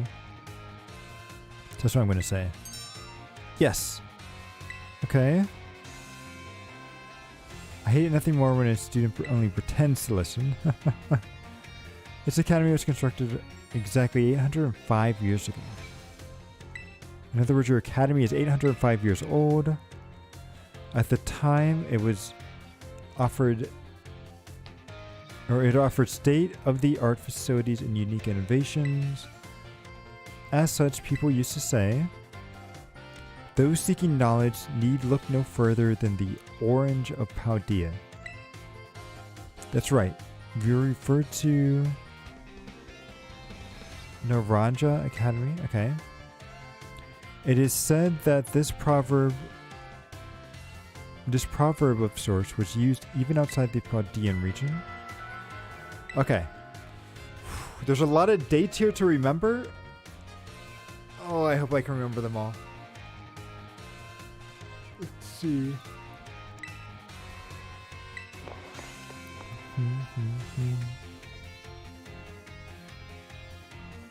Dun dun dun.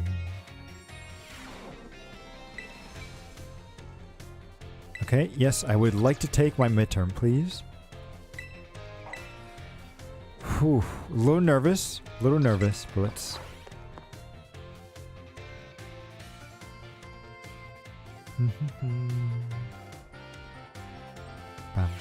bum, bum. Time for the midterm exam. Some of your knowledge. Done.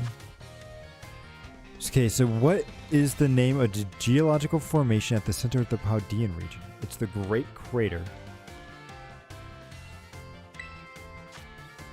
How long ago was... Or what was long believed to rest within the depths? It was treasure. How many years ago did the Paldean Empire begin its rule? About 2,000 years ago. How many years ago was the Academy built? 805. Those seeking blank. I need only... It's knowledge. Those seeking knowledge. Okay, that was easier than I thought it was going to be. Whew. Put down your utensils. We're not eating. It's a freebie. I surely hope you didn't give it away. So we should get a 5 out of 5 on that one.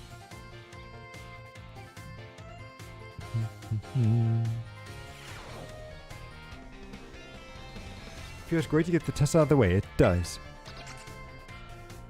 Must pass 3 questions on the midterm and 4 on the final. See how I did. Yes! Perfect. Take 5 rare candies. Keep doing your best. Okay, before we go into the next one, let me stand up and do a little stretching here. Oh.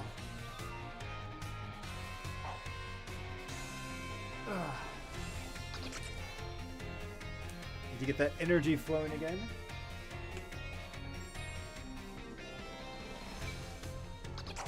Okay. We've got, what is it, 3.5? 4 questions or so? Our 4 classes left to go? Let's see. I hope my, let's see. Model should still look fine right after. I sometimes get nervous with the model moving around a little bit. No, it looks okay, I think. Ooh, hang on. I can't seem to change my model. Ooh, not good.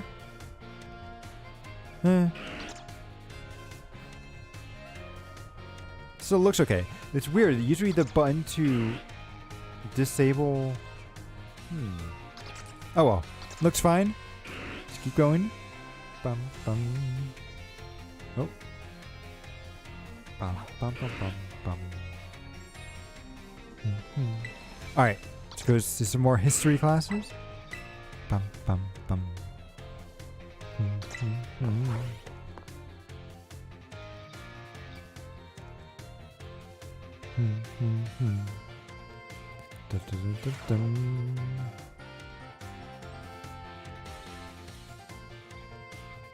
So greetings, my little students. Whatever you did yesterday is now part of history. I was hoping to continue to unravel the marvels of history, okay? However, I imagine your ability to concentrate has been drained by the midterms, okay? So I suppose changing things up would be a fun way. So allow me to tell you about an old fairy tale that's been passed on in the Paldean region for generations.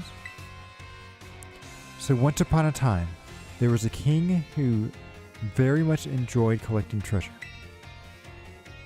He was particularly fond of treasure from other countries. One day, a merchant from the east heard rumors of this king and came to meet him. The merchant laid out 4 treasures in front of the treasure-loving king. The 4 treasures were as followed: a vase, a sword, a set of tablets, and a set of beads. Okay. A vase, a sword, a tablet, and a set of beads. Seeing such rarities before him, the king leaped for joy. He showered the merchant with gold coins and claimed all 4 of the treasures for himself. Perfect timing, okay. I said one of the treasures was a set of tablets. What do you think those tablets were? Probably wooden planks to write on. Yeah, because it definitely wasn't medicine, and they wouldn't have had electronic devices, so I would say wooden planks. Correct. Your daily pursuit of knowledge serves you well. Those particular tablets were wooden and used as a writing medium in the East in ancient times. As you may know, they fell out of popular use as paper became more universally available. For the king to consider these paper substitute treasures, they must have been of superb quality. That, or perhaps they had an amazingly profound teaching written on them. So the king obtained these 4 treasures on that very night. It's a terrible disaster rained down upon the castle, reducing it to rubble by dawn. Now I do wonder, remember those swords and random things that we've been finding? I wonder if those are evil Pokemon. And so all of those treasures are related to those evil Pokemon, and we'll be able to find them maybe. Well, maybe anyway. We'll see. Done with the story, but alas, it's today's class. How the story ends, come and see me outside of class hours. Okay.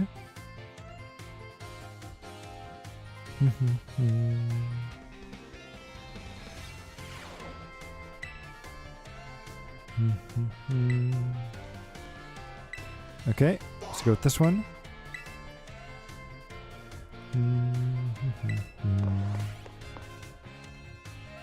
This is number 5.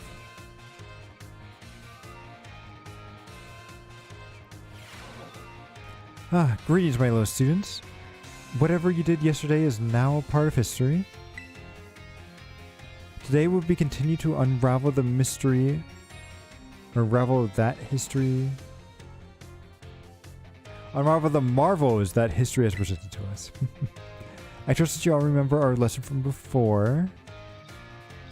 The midterm exams concerning the Great Crater.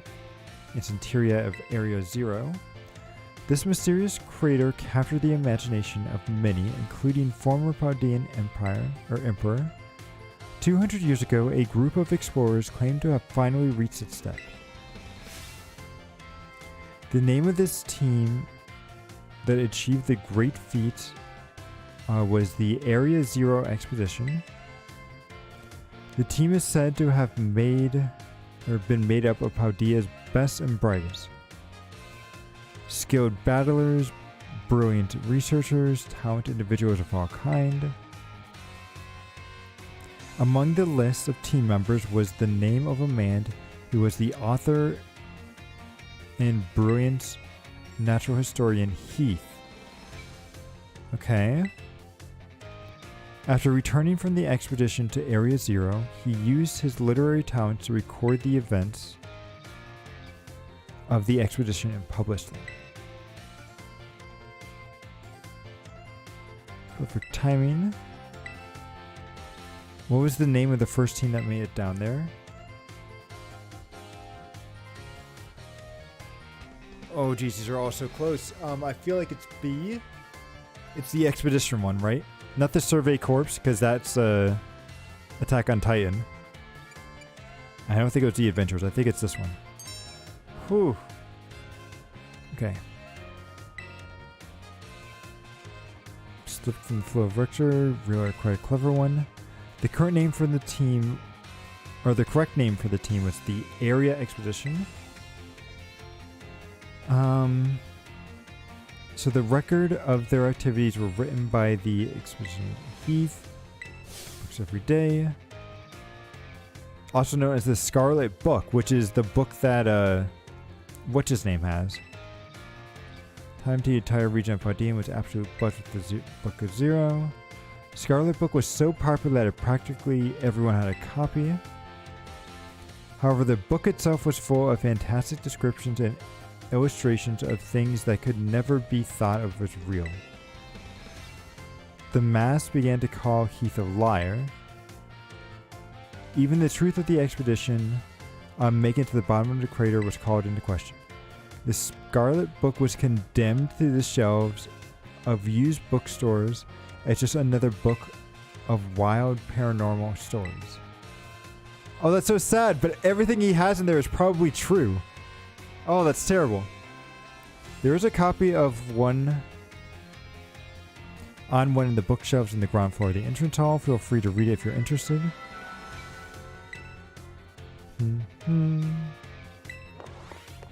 I know, there's so much lore with this. I'm actually kind of excited now to go to the middle of the crater.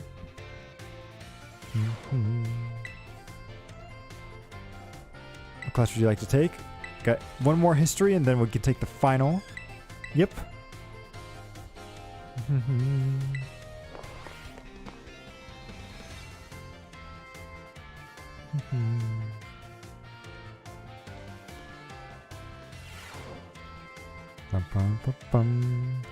Greetings, my little students. Whatever you did yesterday is now part of history. Today is our last class, so I'd like to unravel the marvels that history has presented to us one last time. In our last class, I taught you about the Area Zero expedition of 200 years ago, correct? The last 200 years is not that long ago. Not that long at all. How unfortunate that our history lessons must march so in something towards the future. Would it not be more of an adventure to march towards the past instead? No. Because you already know what happened in the past. To start from the present and study history in reverse. No. That might be hard to follow. Yeah. Indeed, it may be difficult to understand the flow of events of how things led to another. If we were to trace history in reverse. I suppose I have no choice but to let the flow of time carry us forward to the future. In this last class of ours, I shall fill your mind with the history of the terror orbs. Okay. So the technology behind the terror orbs has its origins in Area Zero. Even after the Area Zero expedition supposedly reached the crater's deepest depths, others continued to explore that area. Around 140 years ago, Pokémon cloaked in a mysterious light were discovered there. As you may have already guessed, these were, in fact, terrestrialized Pokémon. However, when those who discovered the Pokémon brought them out of Area Zero, the light faded and the terrestrialized phenomena remained a mystery for quite some time. However, 10 years ago, that might as well be the present day, a certain someone you have definitely heard of unraveled this mystery. Is it the professor? Famous professor, it's Seda, right? Because Heath would be dead. And I don't think it would have been Clive. I think it's Seda. Correct. To think that you, a new transfer student to our academy, would get this answer correct. You must be very diligent in your studies. I know, it's like I should never make eye contact with your teacher. That's what Pokemon is telling you. Otherwise, you have to answer crazy questions. Approximately 10 years ago, a professor named Sada unraveled the mystery of the terrestrialized phenomenon. She discovered that this shining crystals down in Area Zero, or rather the energy they emitted, is what caused Pokemon to terrestrialize. This led the professor to invent the Terror Orb technology and developed a particular use for it. So this technology was then shared with both Pokemon League and our academy. Rumor has it that Director Clive was one of the researchers on the professor's team. Alas, this story is much less exciting now that someone we all know appears in it. No, it is not dull. No, all history is exciting history. Okay.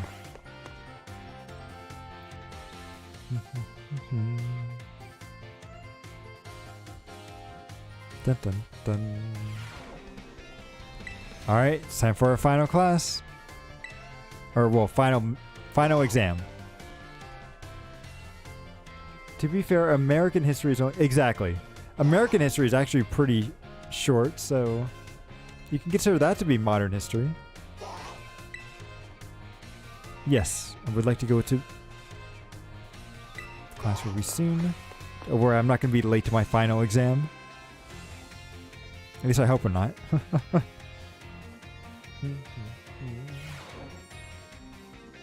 My little students, it's time for a final exam. Summon your historical knowledge from the darkest... Okay. So what is the area within the Great Crater of the Paldean called? Area 0. How many years ago was the Academy found? Okay. We already answered this one before, so 805 years ago. Which of these did not appear in the Paldean fairy tale about the 4 treasures? So, a vase, a folding fan, a set of beads, and a tablet. I don't remember there being a folding fan there. I knew a set of tablets definitely. I remember there being a sword too. I'm going to go with this one. I don't remember a folding fan being one. Which Area 0 expedition member wrote the records of the teams? It's Heath. I like how they made it all rhyme. So Leaf, Thief, or Heath. It's Heath. Leaf would be from Fire Emblem, but not in Pokemon. So let's go with Heath.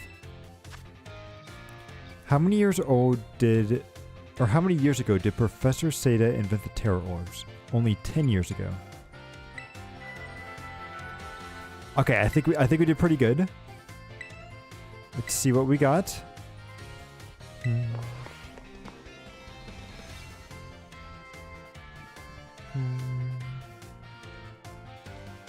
Dun, dun, dun. Feels great to get the test out of the way.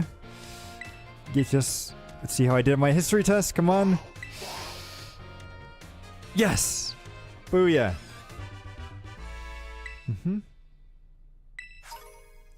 Thank you. Keep doing my best. So we have 3 classes left, right? We have Battle Studies, Art, and Economics. Oh no, that's not Economics, that's Home Ec. Let's go with Battle Studies. We'll go in order. Yeah. Miss Dendra. Yeah, we're passing these exams with flying colors. We'll be... Whoops. Almost poked a hole in my screen there.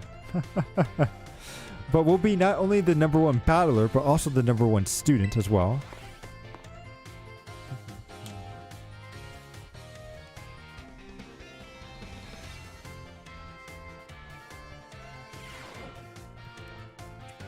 Ooh, okay, so we're out in the gym. Or out in the field, really. Osu. Say hello to your battle instructor. The one and only hot-blooded Dendra. I feel like her name is so close to Dendra. Like the Dendro element from Genshin. Okay, we'll just go with this. Osh. Is a karate thing, by the way. Look it up. My age, 25. My hobbies, working out. My type, well, fighting. Strong and muscular fighting types, of course. That's all for my introductions. As for my class, this is where you get to learn the nitty-gritty of Pokemon battling. We'll start with the basics so that no trainer gets left behind in the dust. Even if you're new to this stuff, you have nothing to fear. Leave it to me and my muscles, and you'll be pros in no time. Getting older means that you start being older than most characters. Yeah. It's like it is very rare to find anyone past like 25 or like past their late 20s in a video game. I think the oldest I found was actually when I was playing Exo's Heroes, which is a gacha game, and they had a female character that was 46 years old, I believe. And so that was really cool. And then I believe they had some of the male characters were in their like 50s and 60s. So it was really cool to see that stuff. And then, in fact, they did a really good job on their age ranges there. So, very interesting game. I think the only thing about it was that it was very... One, it kind of heated up my phone quite a bit. So, it wasn't great. And then, two, I think just the grinding in it kind of got a little too much. But overall, it wasn't too bad. I am looking forward to see how Honkai Star Rail turns out. But I don't think that they're... Knowing... Since it's made by the MiHoYo and the Genshin people, I don't think that we're going to get any characters that old as part of the thing. I tried playing... So when I went on vacation once, I tried playing it on my phone. Not only did it heat it up a lot, but I also got like, I don't know, maybe 10 frames a second. It was pretty bad. I did it to complete some dailies, and that was about it. So let's see. Technically, the Archons, true. I mean, yes, they are 1,000 years old, but it's kind of like the whole thing of like that's an anime 1,000 years old, right? I remember this. Can I see the chart? There was a chart I saw the other day of like anime ages. Let's see. Anime ages chart. Images. It must have been on Twitter. I don't know if I can see. Because it was funny because they had like age 10, 20, 30. And then like there was a age gap between like 50 to 60. And then like 70 and 80 were these old crotchety old characters. And then 100 was a young kid again. It was like, yep, that's an anime age for you.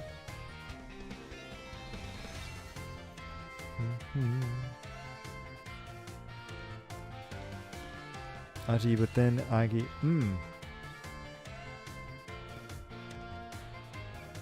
Anime age chart. I want to say, can I do it by meme?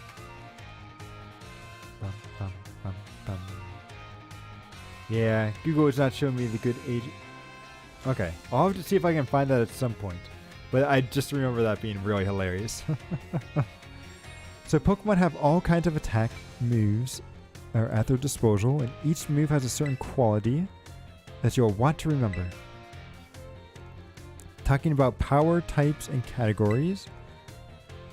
So high power means more damage, especially if your opponent is weak to that move type.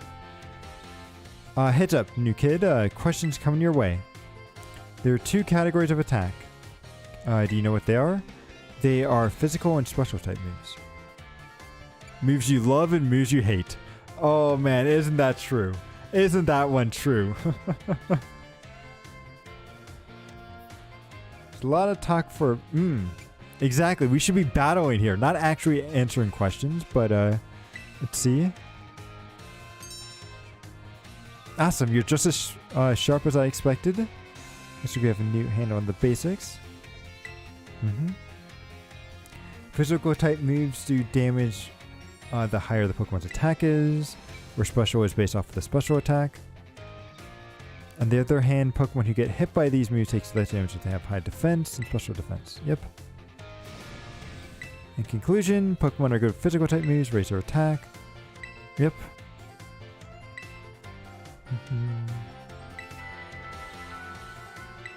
Okay, yep.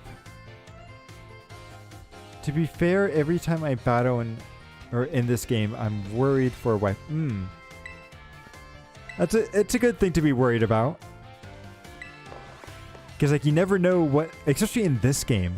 This game, I feel like they had a bunch of BS that just wasn't very fun.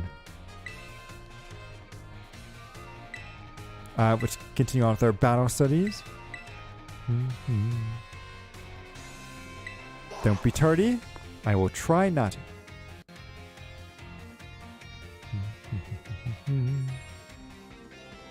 It was open world, exactly. So you could actually just walk into a super high area.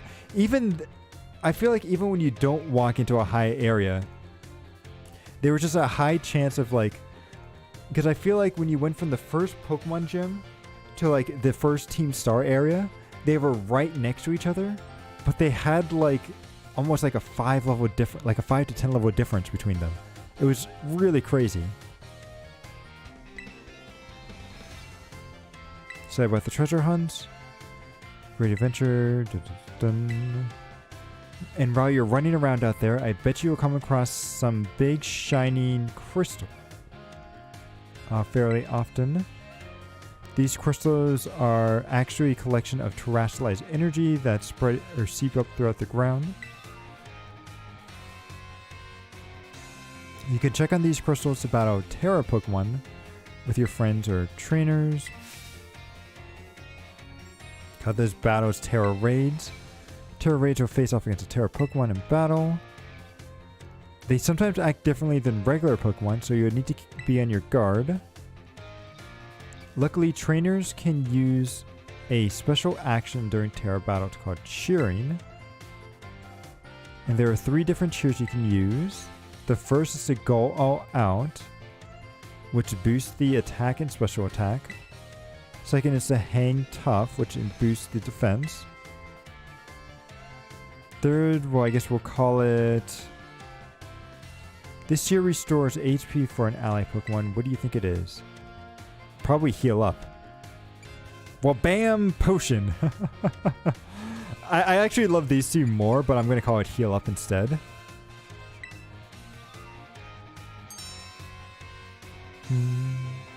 That's right. Maybe I should make you the battle teacher, huh? Yeah, I could probably do it. So the third and final cheer is Heal Up. It's a real powerhouse and has the ability to both restore Pokemon and cure status conditions. You use Cheer Up 3 times during a single Terra raid. Also, cheering uses up a turn in battle, so you won't be able to use Gotcha. Ugh. The last 2 are very anime-like. Wabam! Potion spam. Let's go. And then what was the other one? Like, healing explosive wave.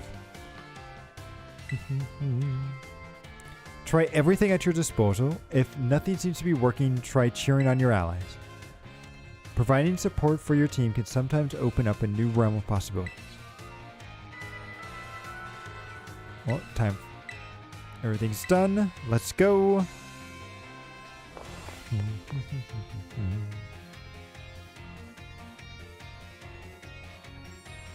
Dun, dun, dun, dun, dun, dun. What I'd like to do, Battle Studies number 3. Let's go. Dun, dun, dun.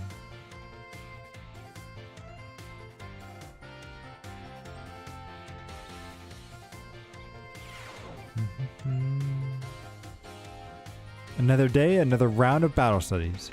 Let's get right to it. So last time we learned about Terra Raid battles. Did any of you have a chance to try them out? Terra battles are super strong and more difficult ones the higher... Yep. Talking about their Terra Shields. So what happens when a Pokemon has a Terra Shield up, you ask? Well, it takes way less damage for one. It has a big effect on morale too. When trainer sees a shield goes up, they feel doomed. Like there's no way they can win the battle. So here's a question for you. If a Pokemon you're battling suddenly puts up a Terra Shield, what should they do? Close their eyes and give in. Call your parents. I think Terrestrialize an attack.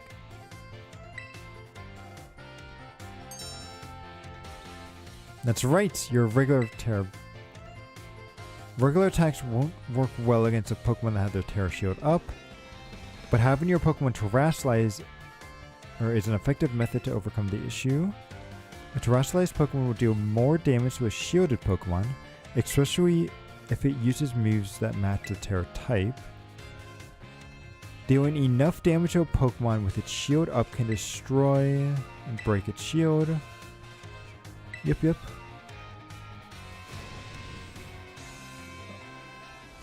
So in conclusion, they say fighting fire with fire and Terra Pokemon with Terra Pokemon. Gotcha. So be sure to work with your teammates on something like this. To suggest we do some hands-on practice, but yep. We should do some hand-on practice. I would love that.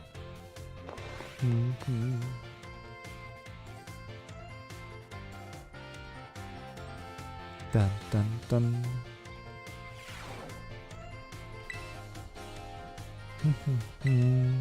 All right, time for the midterm.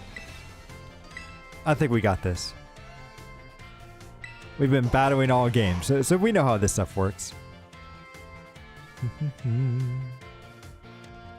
Dun dun dun.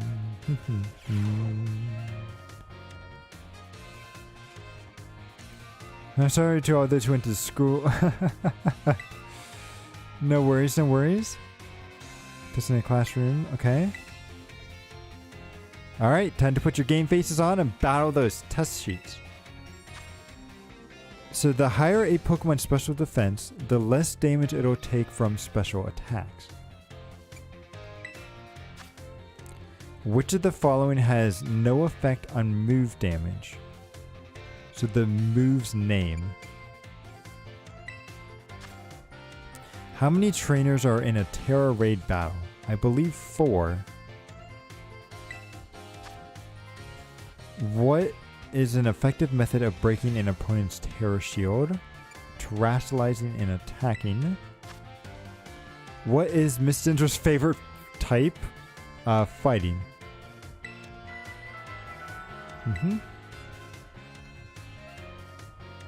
See, I saw you gave it everything you got. I'm sure you'll get perfect scores. I'm hoping. I think we got one, but let's see. Scores at the front desk. I love how they let the front desk handle the scores instead of making the teachers do it. It's like, what if they gave them a bad score, the teachers just don't want to deal with it? So like, yeah, you at the front desk, you can handle that.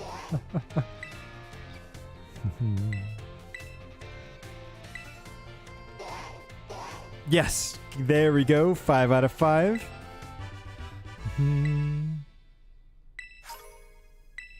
Whew. Keep doing your best. Alright. Let's go. Let's finish up the next 3 classes. Or I guess sessions. They'd be considered sessions, right? Not classes.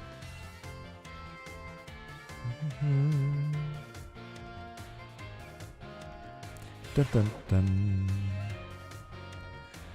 So another day, another round of battle studies. Let's get right to it. Y'all gave everything you had on the midterm exam. Well done. We'll resume our regular classes today, so keep up the energy for the second half of the term.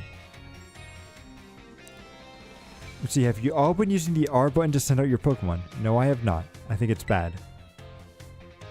If you do, your Pokemon will run off in the direction you're facing. It's a super useful tactic that lets your Pokemon pick up faraway items for you. And that's not all. There's a wild Pokemon nearby. You can send out your Pokemon and start battling each other.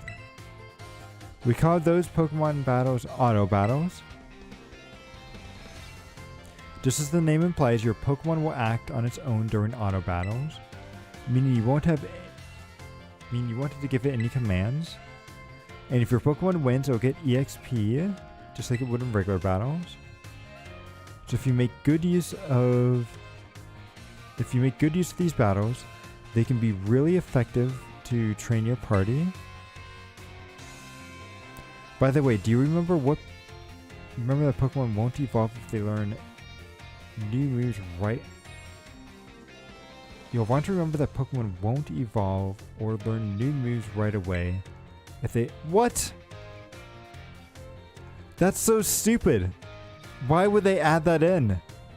They pretty much added in a system that's like completely pointless. Also, if Pokemon loses an auto battle, it'll come back with a small amount of HP left. Make sure to heal it up right away. It's the whole one-shot lecture. Let's see if anyone has any questions so far.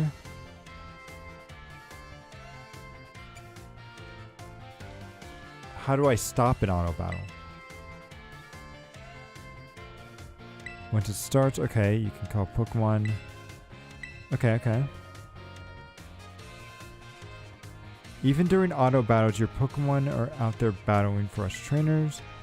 Keep an eye on them as much as possible, and if everything looks like it's going to lose, be sure to have them retreat.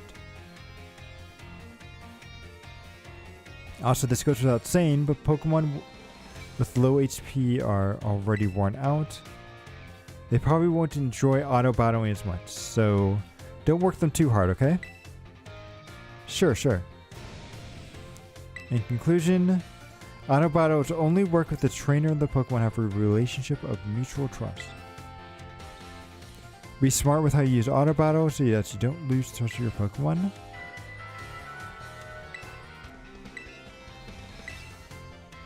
Ugh. Oh man, I'm gonna have to stretch after this set of finals here.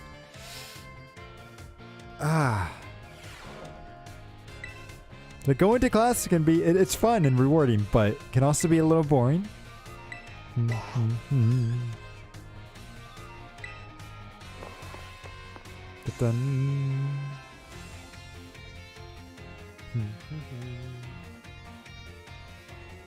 dun dun dun dun dun. Another day, another round of battle studies. Let's get to it. So hope you gave battle. Nah, I didn't like them at all. So making good use of auto battles will let you train up a bunch of. No, I don't think so. It's also an effective way to gather Pokemon materials and gain TMs. Speaking of which, have you been using the TM machines? I sure hope so, because it's quiz time. To create a TM, you need Pokemon materials and one other thing. LP? I think you need LP. Yep. Looks like we already have an TM Machine Pro with us. The correct answer is League Points or LP.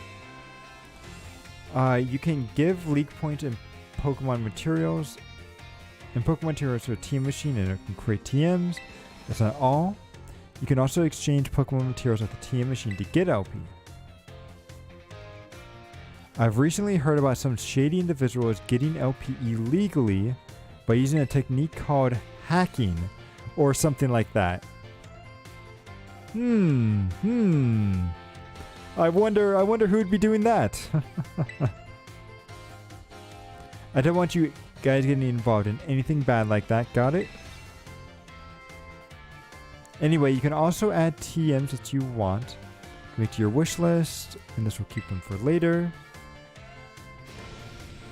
Conclusion, for TMs you need Pokemon materials, and you want to get LP.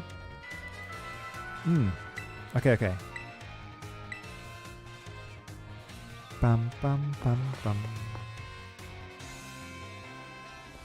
Bum bum bum bum bum bum bum bum.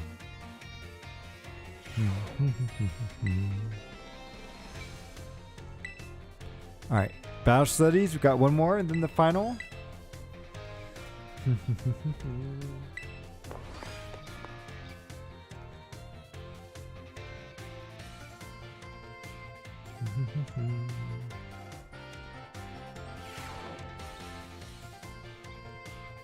It's class, but let's keep those energies up.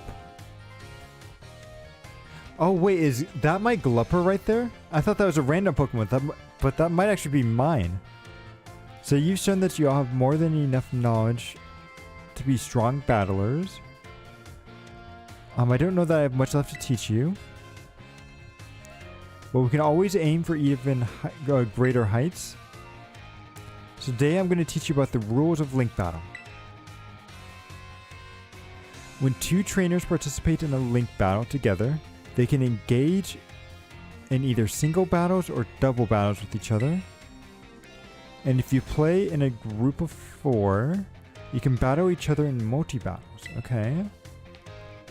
Now, when you're out having battles during your independent studies. You can use whatever number of Pokemon you like.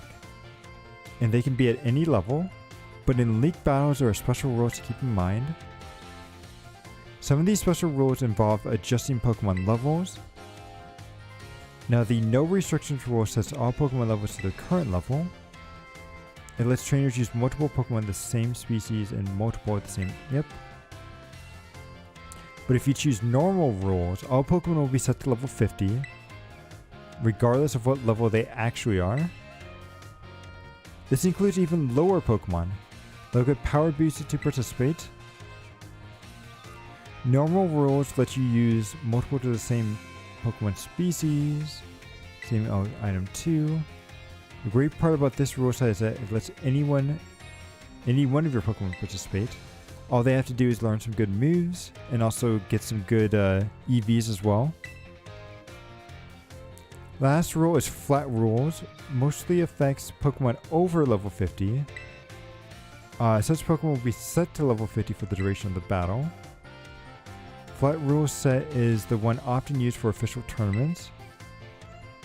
This rule does not allow trainers to use multiple Pokemon of the same species or multiple of the same held item.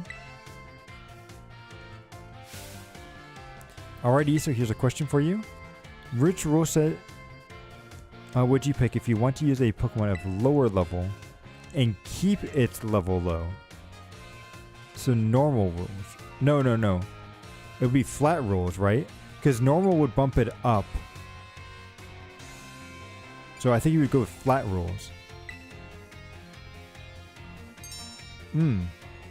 They tried to trick me there, but no. You want to use low or flat. So you're on the right session. Some clever strengths that you need to use level 5 Pokemon for. It's best to use flat rule set. Of course, you can also choose no restrictions if you want to battle with any Pokemon of any item. Pretty good rule set for this stuff. So in conclusion, normal rules adjust Pokemon to level 50. Flat rules lets you use Pokemon at any level. Well, not any level. So I hope you use that. Bum bum.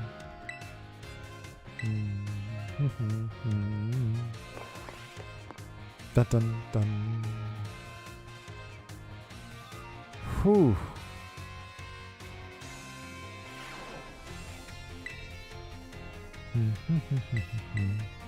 All right, let's go to the finals. We got this.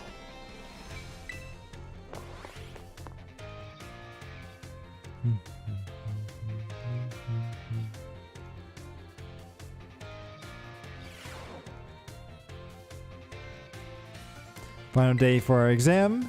Time to put those game faces on and let's go. So which cheer boosts the attack and special attack of all Pokemon? I believe it's go all out. It's not go all in or out we go. I think it's go all out. So what do we call the battles that allow Pokemon sent out through the R button to this auto battles? How should you obtain OP taking on gyms? Exchanging systems. You can also get it by hacking the system too, but you want to exchange materials. Higher level Pokemon are adjusted to what level when using flat rules in a link battle? Level 50. When using normal rules in a link battle, you can use multiple Pokemon of the same type and multiple Pokemon same held item. I believe that's true. I know you can do the same type. It's the item that confuses me a little bit, but I'm going to go with yes for this.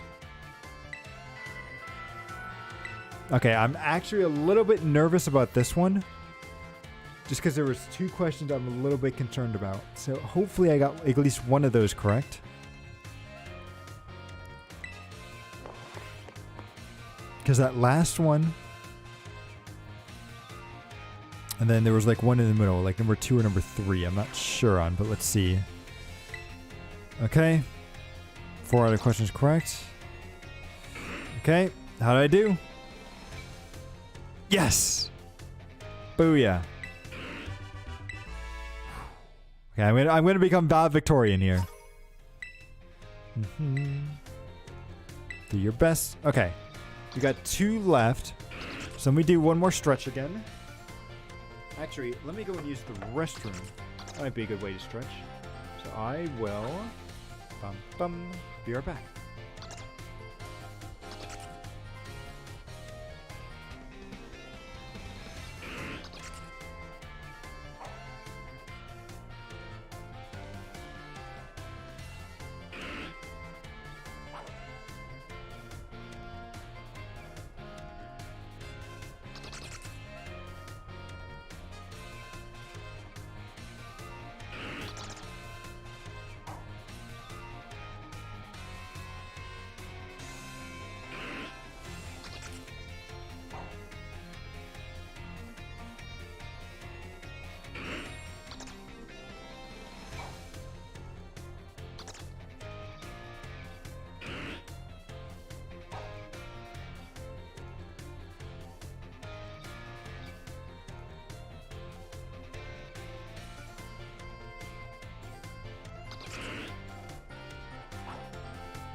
Alright, let me get my headset on and let me do some final stretches as well.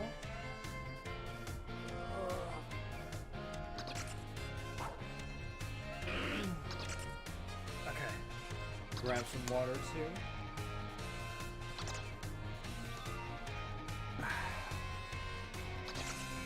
Okay, let's get ready.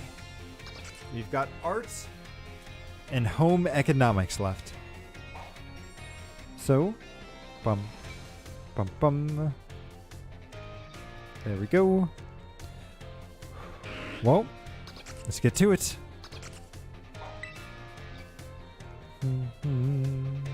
Nope, thank you, thank you. Good evening. All right, let's go to art. I want to see what art's going to be like in the Pokemon. Do we have to do like a scene if this thing is a Jigglypuff as seen from above sort of thing?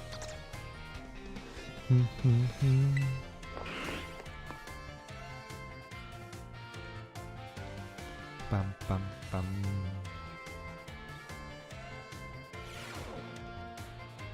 Ooh, okay, this class looks really cool. I like it. I wonder if these pictures here are drawings from actual kids. That would be really cool if they did that. So greetings, I'm Hazel. I'll be teaching this art class. It's a pleasure to meet you all. Yeah, I love that Ditto back there. The Eevee has a very cute smile too. Now, let me be candid for a moment here. I imagine that many of you will forget all that you've learned in this class once you've graduated. Wow, man. Okay. I would buy these as prints and display. I probably would too. They would be pretty cool to have. Bum, bum. Especially as like a metal plate or something. That would... I wonder if somebody will go in and sell these, because that would be fun. Yeah. After all, you don't need even a basic understanding of art, much less a refined appreciation of beauty, for most exams or jobs. So is my class a waste of time for you then? Yes, it is. Well, I think not. At least I certainly hope it isn't. Think for a moment, all of you. What is beauty anyway? What makes something beautiful? The shape and color? I think it's the eye of the beholder, isn't it?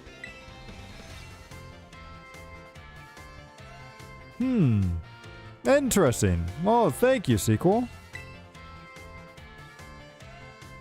Oh, I don't mean to suggest that there is a correct answer to my query. The important thing is that you all take time to think about it. Think about why we might find beauty in a flower blooming on the side of the road, for example. Question why the sky is a different shade of blue than the ocean and why the leaves change color. Ponder the windmills of artisan and how they move. Contemplate the chilling bite of the water of something. I'm sure you'll find that every little detail of our lives will seem more vivid and impactful if you just take a moment to stop and think.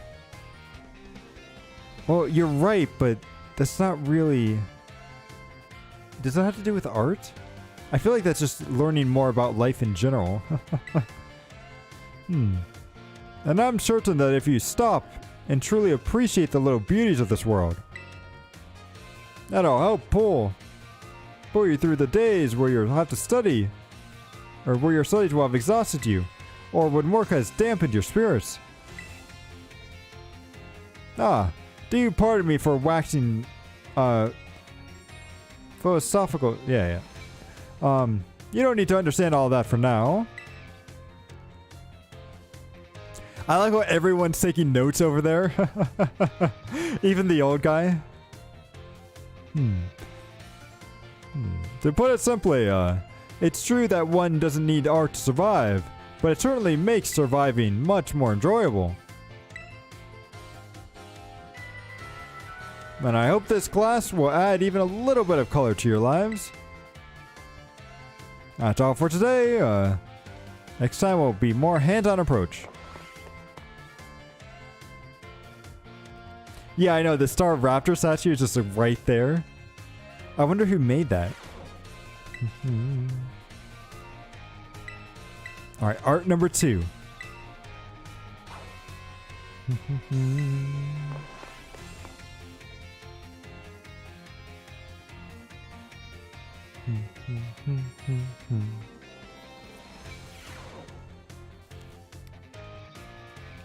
Hello, class. It is I, Hazel, again. In our previous class, we discussed what beauty is, which might have been a little boring for you, and a little complicated for the younger ones, but let's not worry about that. So today, I thought I would mix things up a little bit and pique your interest in art. Allow me to introduce our special guests.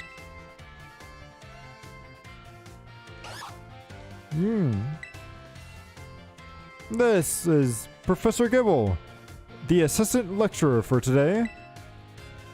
Now then, Professor Gibble, if you would be so kind as to rationalize for us.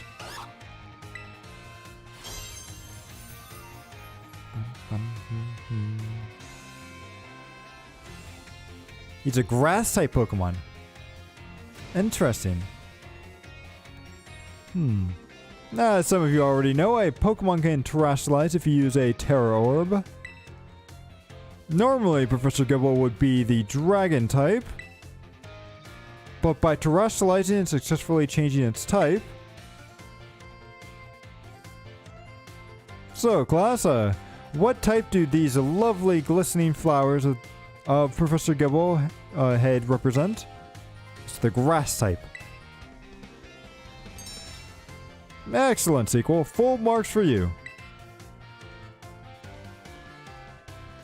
These beautiful flowers blooming above the Professor Gibble's head show that it has now become a grass type. It's a flower type, yeah. True.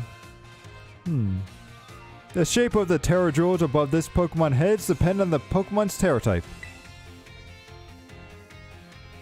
To summarize, if an opponent's Pokemon terrestrializes during battle, observe the Pokemon's Terra Jewel closely to see which type it has become.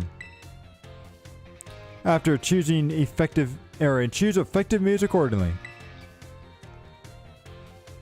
It's my sincere hope that today's lecture will help you achieve beautiful victories. Terrestrial's form is indeed fascinating and deep subject to discuss, but we'll have to save that for another day.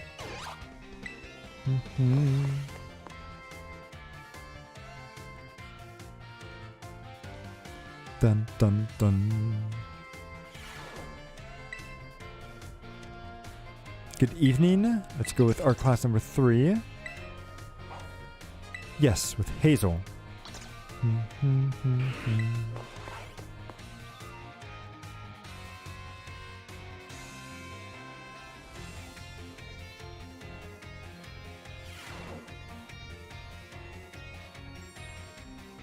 Well, hello, class.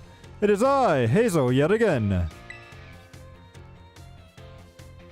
I've been told that my previous lectures about the terrestrializing formula were very well received. Thank you all for your kind words. In fact, Miss Dendra specifically requested that I impart even more battle knowledge to my students. So I've decided today we'll take another look at how a Pokemon can terrestrialize.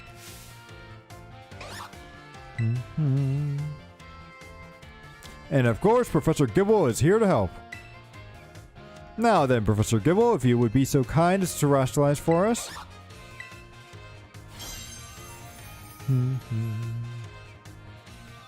Now he's a ice type? Now, what do we have here? Last class we saw a grass type terrestrialization, but this time we seem to have something of a different shape. Observe a Terradrol. Observe a Terradrol resembling a snowflake. Its dentetric shape is stunning to behold. It's a little chilly sitting too close to it too. So, class, what Terra type would this jewel be? This would be an ice.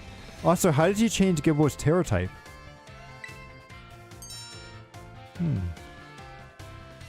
Excellent, sequel. Full marks for you. The reason there's a snowflake shining above Professor Gibble's head is simple. It is now an ice type. And because Professor Gibble is currently the ice type moves would not be very effective against it. Keep that in mind, as they usually would deal quadruple damage to Gibble. Now, here's some trivia about snowflakes. While snowflakes come in many different shapes and sizes, they are classified as hexagons. Come to think of it, snowflakes fall from the sky, taking similar shapes without anyone saying they must.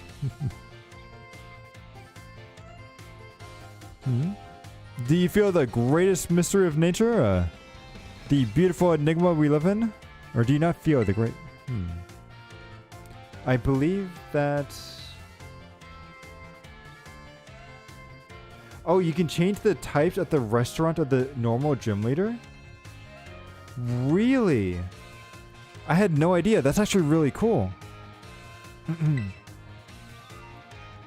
This was a bit of a tangent, but Mr. Jock's glasses are also hexagons, aren't they? I almost forgot to mention that you can change your Pokemon Terra type at the... there it is. There it is. Pokemon Terra, yep. Located in Melodon. Though I must say, the cook is a little... prickly. You'll need to get on her good side if you want her help. Now, come prepared for the next class, because it's time for your midterm examination. Thank you for today, Professor Gibble. Dun, dun.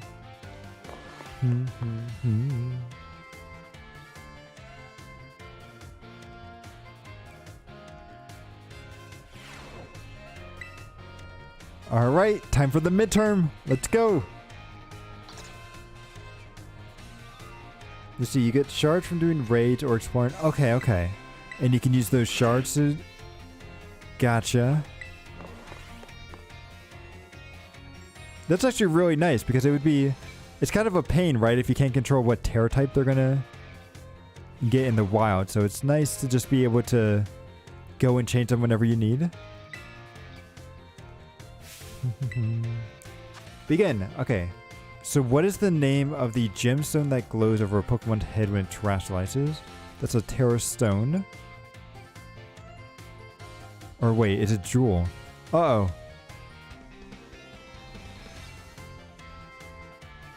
I'm going to go with jewel, but something's telling me I may be wrong here. So when the answer to the question 1 is the shape of a flower, what type does it represent? It's a grass type. If it's a flower, it's grass. What shapes are most snowflakes classified as? Hexagons. Where's the eatery that allows you to change terra types? It's Medela. What makes something beautiful? There is no correct answer. Well, time's up. That's it for today's test. Pencils down, please. I'd rather not have my students worry about passing or failing in our class, but tests are tests after all. Anyway, good work everyone. You can check your results at the front desk.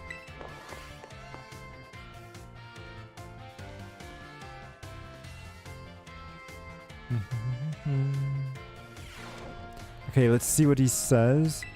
I feel like we may have gotten a 4 out of 5, but let's see. Come on. Yes! Okay, it was Jewel. It was Jewel. Good, good. Whew. Keep doing your best. Okay. Let's finish up art.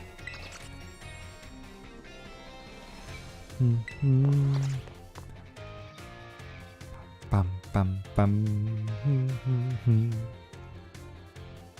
Bum, bum, bum. Well, hello, class. It is I, Hazel, yet again. I am pleased to say that everyone did very well in the midterm exam. As a reward for all your hard work, we have a special guest visiting us today. Now then, Brazzy, please come in. Greetings.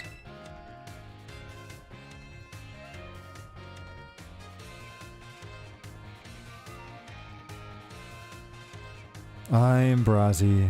I'm an artist, and I focus exclusively on grass-type Pokemon. Well, Brazzy here mainly creates three-dimensional pieces, such as statues and the like. And one of his major works is the installation titled Surrendering Sunflora, found in Artisan. Many of you would have challenged the Artisan Gym, or many of you who have challenged the Artisan Gym are no doubt familiar with these sculptures.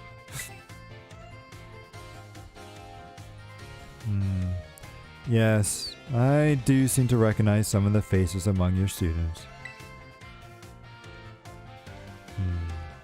I hope you all understand how fortunate you are to be able to attend Hazel's classes.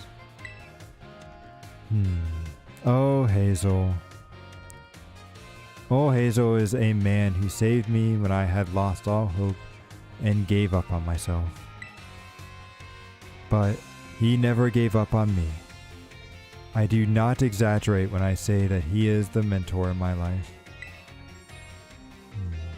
It is precisely thanks to Hazel that I was able to establish my current art style.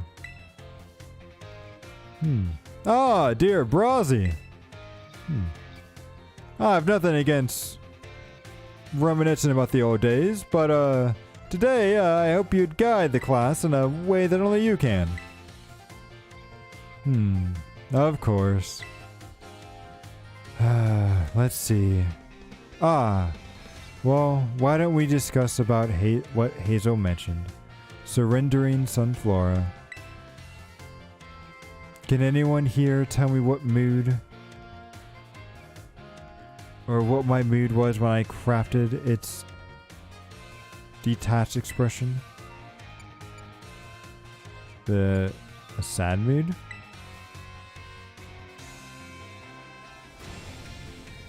No. Completely wrong. When I made the sculpture, I had surrendered all hope. I was prepared to give up on everything. I had resolved to give up my life as an artist. And that piece did not receive proper recognition. Hence the name, Surrendering Sunflora? That's exactly it, Hayes. When I started out as an artist, I experienced many hardships. I even became deathly ill and fell into a slump that drove me into depression. I began to worry about what would sell. I was concerned with only fame and fortune. But all of my pieces during that time had no depth. They were all showy trash, or shallow trash. That was when I met Hazel. He helped me realize how petty I was being. Well, I'll spare you the details.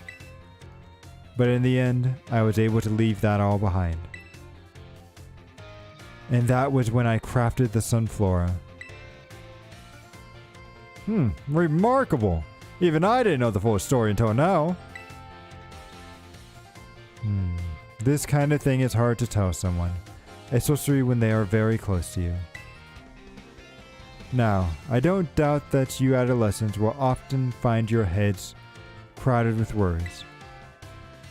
My advice to you is simple. Be honest with yourself and do whatever your heart desires.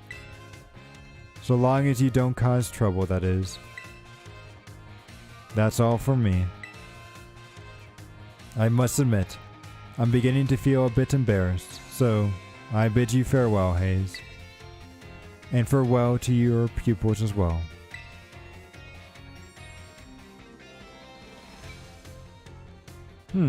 Brazi, I can't believe it. Such a wonderful class. Thank you.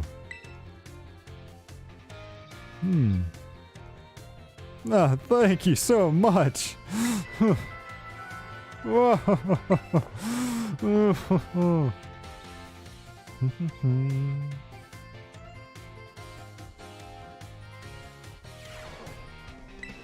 All right, we got, I think, 2 more lessons, right? Yep.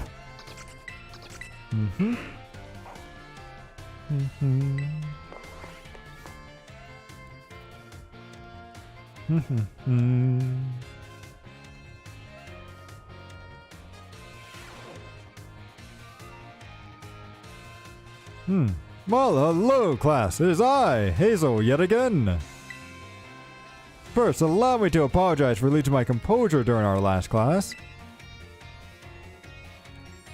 I was just so touched by Brass's story that I simply couldn't contain my emotions. I'm sorry for making such a scene. It's okay, dude. Don't worry about it. I certainly got a very stern talking to from Miss Time after that class. Yeah. Yes, indeed. Anyway, let's shift gears and dive right into the material for today's class. Now, have any of you heard of the 10 sites of Paldea? The name would imply that there are 10 sites in Paldea that are considered particularly beautiful. Among them, I would say the Grand Olive Orchard is likely the most accessible. You can see field after field of olive trees in the hills on the way to Cortana. 2 waterfalls are also counted among these 10 sites.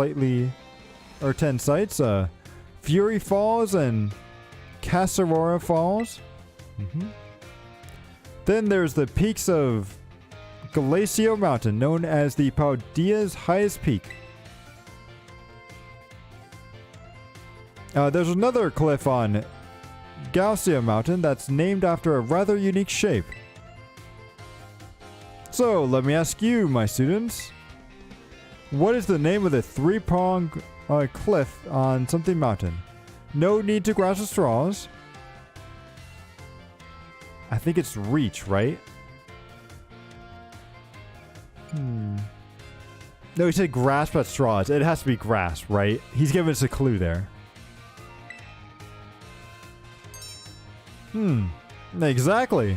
It looks like a hand taking the hand of something, doesn't it? Sequel. The three-pronged cliff on Galastio Mountain is also, in fact, known as Galastio Grasp.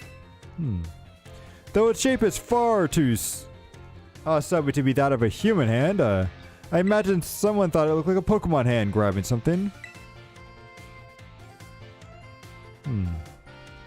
There's also the mountain in Area 3 of the East Province where you can get a good look at Livington. It's particularly glorious at night. In fact, the view is so brilliant, it's known as the Millennia Violet Skyline. Or Volt Skyline. I hear it's quite a hotspot for dates. And deservedly so for being such a romantic view.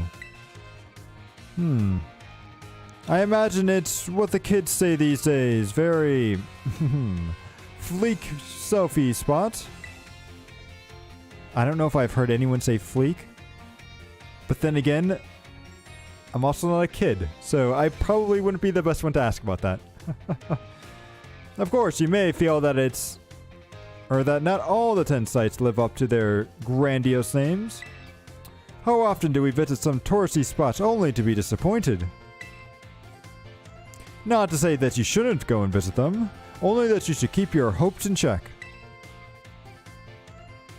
The most important thing is to go yourself and see them with your own two eyes. And sometimes a disappointing experience can be a worthwhile in its own way. Well, take chances. Well, that's all for today. Thank you all for attending.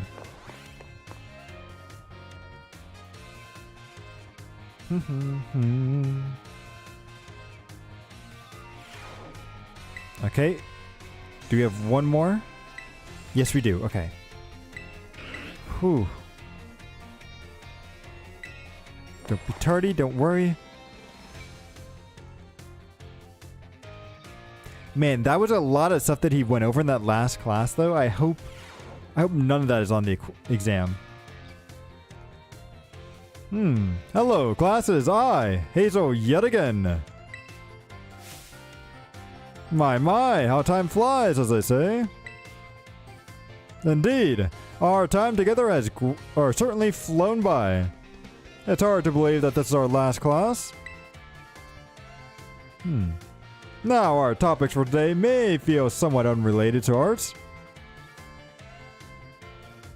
Yeah, the old man. I love that he's back there. He's the same size as a child? I don't think so. I think if you look, his legs are a little bit longer. But then again, there's kind of two adults in the back, so it's hard to say. Now, our topics for today may feel somewhat unrelated to art. But there's absolutely no set destination as to what art should and should not be. Therefore, oh, whoops. Yeah, exactly. There are two things I wish to focus on today. Ribbons and marks. Both ribbons and marks are special honors that capture a Pokemon's qualities. There will be times when your Pokemon's given maximum effort or has a notably worthwhile experience. In recognition of these feats and accomplishments, it can be given a ribbon. To give an example, if you manage to become incredibly close with a Pokemon, it may be granted the Best Friend ribbon. Incidentally, there's a person in Kasuk something who can give your Pokemon the Best Friend ribbon. Marks, on the other hand, are mostly found on wild Pokemon when you meet them for the very first time. Yeah, I remember getting those ribbons too. They can symbolize the characters of a Pokemon, such as Rowdy marks or a vigor mark. It's completely up to mark, or up to luck, whether you run into a Pokemon with these marks. So if you're able to catch a Pokemon with a mark, rejoice at your outstanding fortune. Does anyone know what special thing you can do with these Pokemon that have ribbons or marks? You can show them off. I think it's just you can show them off, right? Well, yes, indeed you can show them off, but surely that's not the extent of your interest, is it? The correct answer is that Pokemon with ribbons or marks can be given titles. What's more is that they can be sent into battle displaying a title of your choosing. Ooh, okay. That's interesting. So I think these are in the last gen. I've yet to catch... It's like I didn't even know that mark stuff existed. I should look to see if I accidentally caught anyone with marks.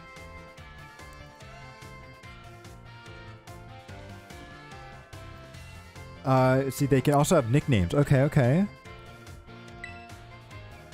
For example, you could send out a Gibble with a best friend ribbon and by declaring, "Go, Gibble, the great friend."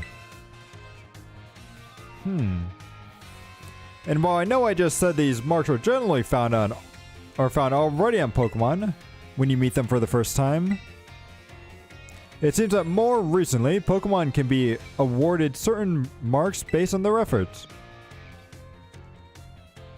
These marks are such as the Gourmand mark, the Item Finder mark, the Partner mark, and so on. Perhaps it might be a fun way to work out how to get each of these marks in its name. Alright, I want to take a look to see. So I saw a video on YouTube that showed a dude that tried to get a shiny marked Galarian or Galar Moltres. Interesting. Nope, I don't want to look at you.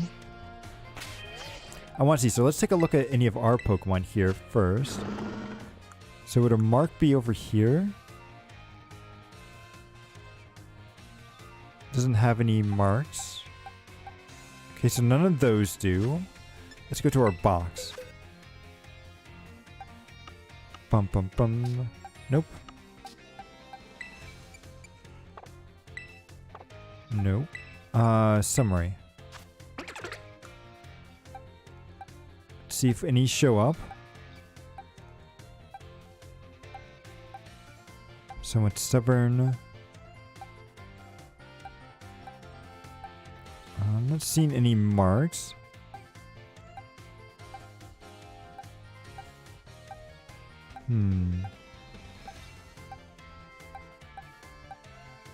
Bum. See, the marks should show up. I don't think... Okay. Bum.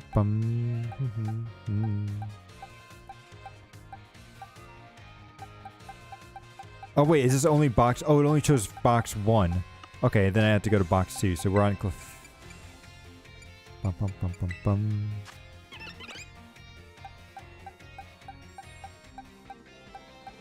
Marks.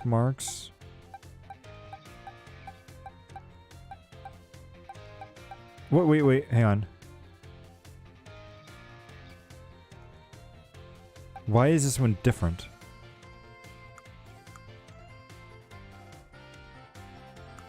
It says title conferred. What does that mean? If that's that stuff. It might have one? Huh.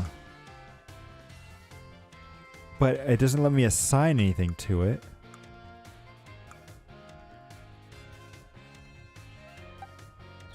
Interesting. So this guy might have a mark. Pokemon doesn't have anything. But it's just weird that it... I think there might be something special about this one. So I'm going to mark him with something just so I don't lose track of that. Boom. And then see if there's anything here.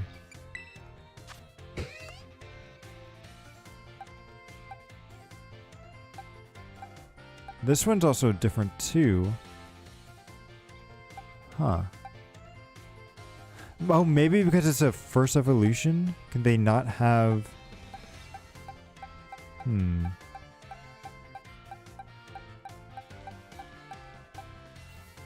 Mankey has one.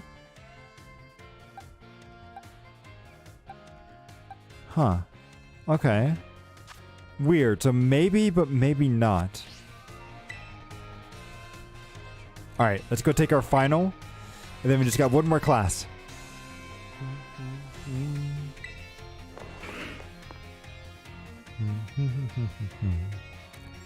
Now this one I'm a little bit nervous about because he mentioned a lot of locations. And I may not remember all those. But it's rare, yeah. So what is the name of the restaurant where you can change a Pokemon's Terra type? I believe it's the Treasure Eatery. That or the Treasure Trove. But I feel like Treasure Eatery would be the right one. I'm going to go with this. What is the name of Bronze's signature statue? So it's the Surrendering Sunflora. How many waterfalls are counted among the 10 sites? 2. Where can you find the Malvin Vote skyline?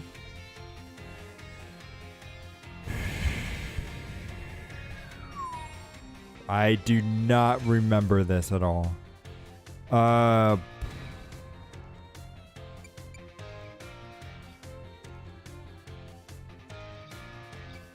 I know, yeah.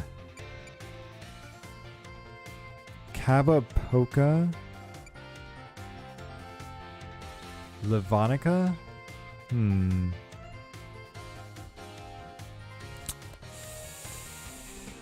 gonna go with my gut and go with B, but this is one I think I'm gonna fail. The marks a Pokemon has are present when you first meet them and none can be added later. I think that's false, right? Most of them are, but they were saying recently that you can add them on later. Correct? So I'm going to go with B. Right, but I thought they were mentioning something that you could obtain marks later on. Right. It's a new thing. I think he said something about, but recently you can add marks onto Pokemon afterwards. And he was mentioning something about like the best friend mark and something else. So I'm going to say false. Let's see. Time's up. Pencils down. Thank you so much for learning art with... the time we shared has left a mark that I will treasure. Or that I will treasure. I promise you. And it's my sincere wish that you all go on to even greater, more prosperous futures. And that's that. Good work, everyone. You can receive your results at the front desk. Alright, I'm crossing my fingers here that we at least got 4. There were a couple that I was worried about. Especially those last 2. Let's see. Pass the exam. Our test. Oh, yes! We got all 5! Let's go! Whew. Okay. Good, good. Okay, now let's go to home ec. Learn how to actually cook. Take this Pokemon and put it into your party. Then go back to this tab of the description. Now you'll be able to press the A button to add the mark you want to display. Oh, they have to be in my party. Okay. So if I were to go... Wrong button. So if I were to go back here... and I were to add Guess what? We thought this one might be able to have a mark, right? So now that he's in my party...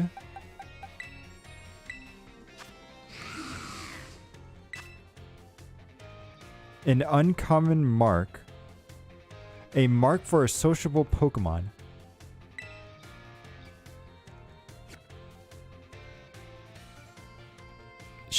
Sandy the Sociable.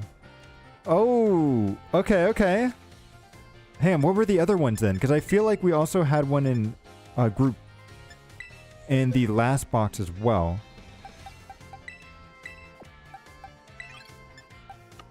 Right? Because I think if I check over here... This one. Yeah, Mankey I think has one. And then was there anyone else? Yeah, this one might have one too. Move him. Boom. Check summary. Nope.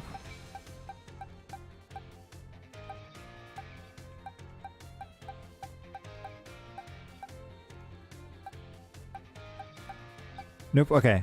So it's just those two. So now that they're in my party, what do you guys have? The Teary Pokemon. A mark for a teary-eyed Pokemon. So it's Taiga the Teary-eyed. And then over here, the Sleepy mark. A Pokemon for Demise the Sleepy. Well, I guess he's not going to be causing any demise lately.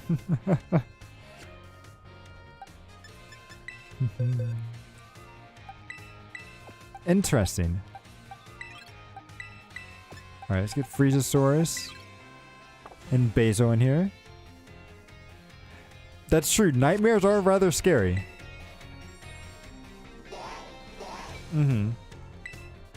So let's go and take some home ec.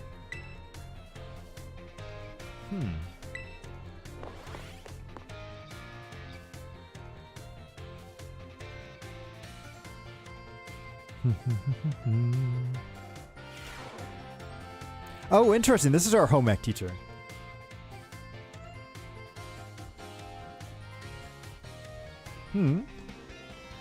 Well, I see that we have some energetic youngins in our class today. You may call me Mr. Saguro. Your time here with me will be spent obtaining knowledge and skills indispensable for daily life. Many of you have left the care of your parents to live here on your own in the academy dorms. I pray that the knowledge I impart to you will improve your quality of lives and the necessities thereof, food, clothing, and shelter. Oh, so we're not just cooking, we're learning about everything. Okay, okay. Of these three categories, I assume the most pressing interest of you is it's definitely food. That is for sure. Teach me how to make a pizza. See, when you eat sandwiches on your picnics, the HP of your Pokemon will be restored. You also gain something called meal powers, which can be provided all manners of benefits. For example, the powers can make Pokemon easier to catch or increase EXP. I think you'll find that the breadth of these effects can be expanded by crafting sandwiches of superior flavor. What's more, there is a certain something that is particularly important when we finish or when we wish to receive a meal. With more helpful effects. Let me see, Miss Sequel. Tell me, what must you keep in mind to receive an even more helpful meal powers? My choice of filling condiments, how fast I can prepare the food. I have to remember to put my heart into it. Maybe this one? That's an interesting take, though not exactly what I was looking for. I suppose you're correct in a sense. Your choice of ingredients, including both the filling and the condiments, is important for factor. Okay. For example, using sweet ingredients in your sandwich may help you gain egg power. Including numerous bitter ingredients, on the other hand, can gain you a drop power instead. Learn to aim for specific effects when crafting sandwiches will almost certainly make your culinary endeavors more enjoyable.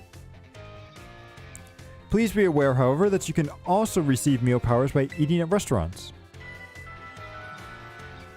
I must say that I would feel utterly joined to learn all I can. Ba-bum. Time here is together today. Dun dun dun.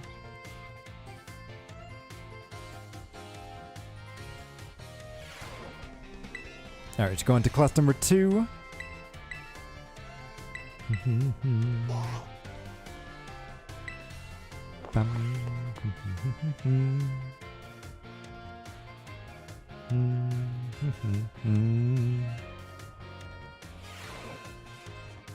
Man, can you speak? Maybe. Well, put away your phones. It's time for class to begin. In our class, I believe we talked about the effects that you can get from food on your picnics. You receive meal powers and even restore the HP of your Pokemon in your party. It's truly a convenient means to heal your Pokemon. Unfortunately, as I'm sure you're all aware, it's not suited for use in battles. When you can't make food, or when you wish to restore HP quickly. In times such as these, you should make use of healing items such as potions, which can be purchased from Pokemarts at the Pokemarts at school. So healing items are immediately effective and can be used at any time to open your bag. However, consumed after one use. So potions restore 20, super potion restores 60, HP's restores 120.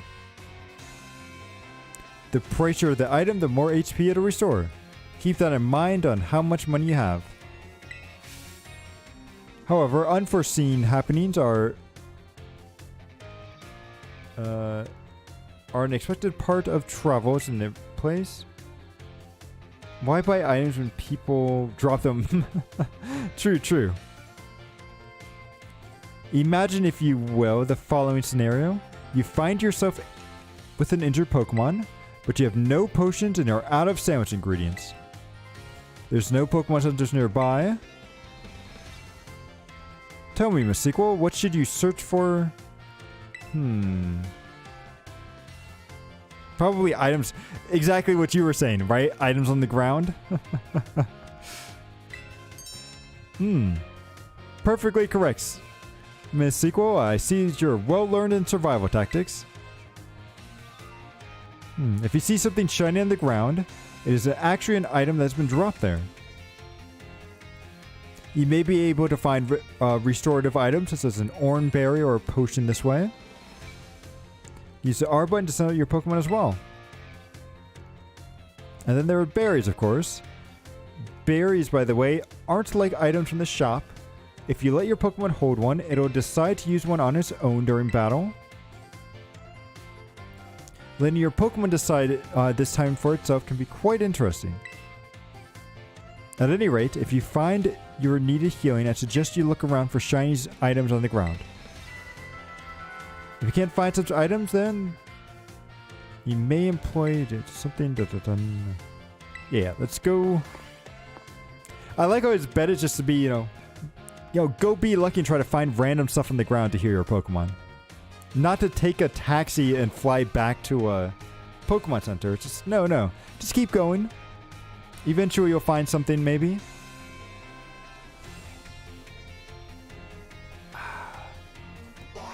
Okay. One more class before our midterm.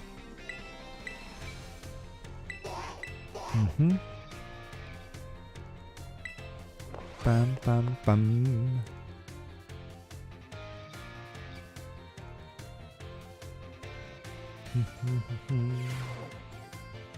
So put away your phones. It's time to begin class. So in my last class, I taught you about HP restoration. However, after class, I was asked by several of you about PowerPoints, or commonly known as PP. Wait, it's called PowerPoints? I always thought it was like, actually, what did I think the PP was for? I knew one of the P stood for points, but for some reason I thought it was more like... I always thought it was called something else. Like move points or something. But then that would have been MP. I think every other game out there, like every other JRPG, has just conditioned me to think of like MP as like, you know, it's your mana, it's your magic points. You know, it's either mana, magic points, what else? Move points. Yeah, I feel like MP is what everyone always uses, but... Or I guess sometimes SP for skill points. Then TP for technical points. Okay, never mind. But yes, PP for power points. When that happens, a Pokemon... see, it can't use moves. Perfectly correct, Miss Sequel. Perhaps you know this from first-hand experience. No. I tried to avoid that as much as possible. So when a Pokemon runs out of PP, it can no longer use its moves. However, each move has its own store of PP, so you can mitigate PP loss by using a variety of moves rather than one move repeatedly. If a Pokemon loses all PP for all of its moves, it will only be able to use Struggle, an action that also damages the Pokemon that uses it. In order to avoid this predicament, PP can be restored at the Pokemon centers along with HP. Items such as elixirs and max elixirs can also be used to restore PP. Be careful not to confuse potions with ethers in battle. However, ethers are not sold at shop, so you should use them judge it?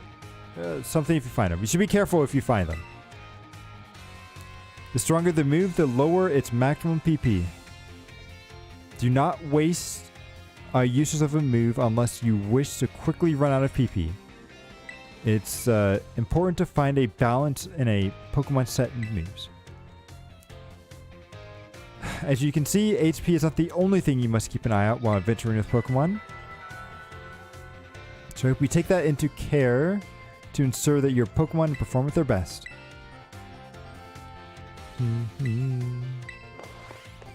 Bum. Bum, bum, bum, bum. All right, let's take our midterm.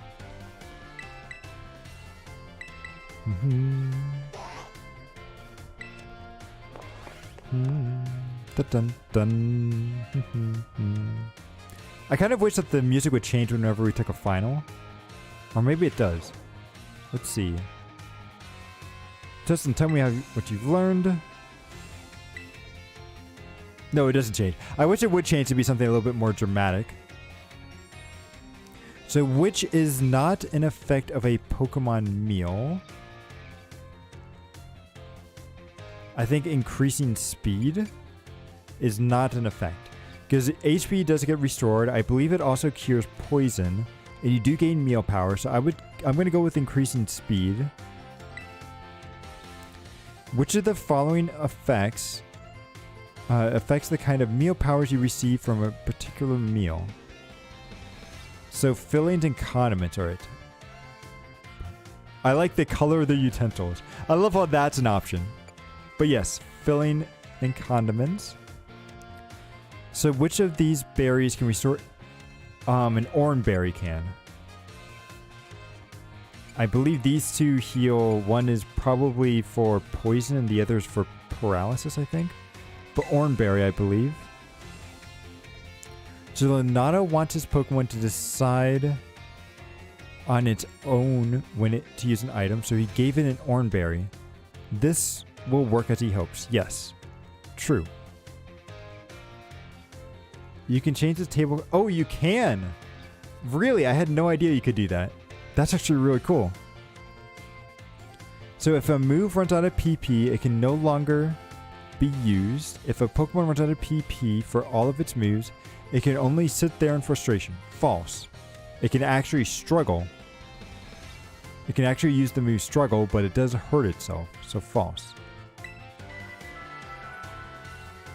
Oh, you accidentally found out. Nice. It's time for the answering questions to come to an end. Please remember to look. Okay. I'm crossing my fingers here.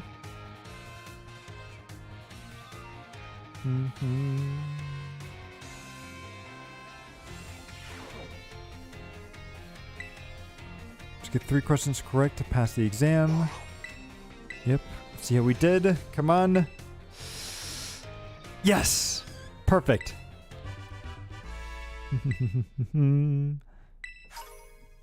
Thank you, thank you. Alright. Just got 3 more lessons to get through. And then we'll have completed all of the classes. Yes. Thank you, thank you. I mean, I have been playing this game since I was a kid, so I'm glad that I've at least learned this much. Oh, and also find the teachers around school. They can get... Oh, really? Okay, okay.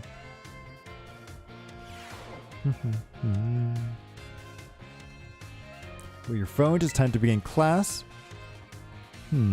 So some of you had to retake the midterm multiple times.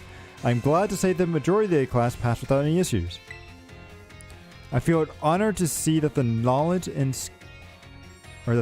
skills indispensable from daily life have taken root in all of you. I trust that you will all work as hard on your life skills in the second half of the course as well. So let us turn our attention to the topic of the day, which was inspired by a question I received on the subject of meal powers. The student who asked this question is a young man who enjoys the culinary arts. He tells me that he regularly researches culinary techniques on his own and pays careful attention to the ingredients he uses. He also spends the day and night studying all aspects of the culinary arts. Yet despite this, he is baffled by his inability to increase the effectiveness of his meal powers. I know, right? I love how he was calling out the teachers that needed to, or calling out the students that needed to retake their exam. So tell me, Miss Sequel, since you did quite well in your midterm exam, what should this young man do to increase the effectiveness of his powers? He should make food more often. He should make food with other people? I think he should make food more often, right? And then that would increase it. So easily graphs, okay. Sandwich. Your sandwich must be filled with many different ingredients. Wait, but that wasn't even an option. For a single person, this may prove difficult, but if you're preparing a sandwich with others... Oh, okay, so do it with others. Gotcha. The large base to start with, it'll become quite simple to enjoy. Okay? Which in turn makes it possible to receive meal powers and effectiveness. Gotcha, gotcha. When working together with others. So that a rival will likely work with friends.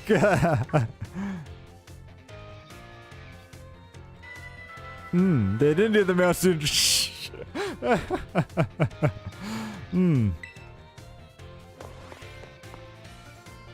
You kind of spilled the beans on that one. That's alright, it's alright. We'll ignore it. Or pretend we didn't hear a thing, Professor.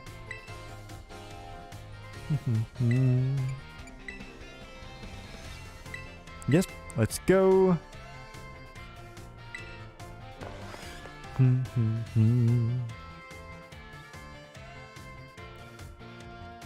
Ba-bum-bum.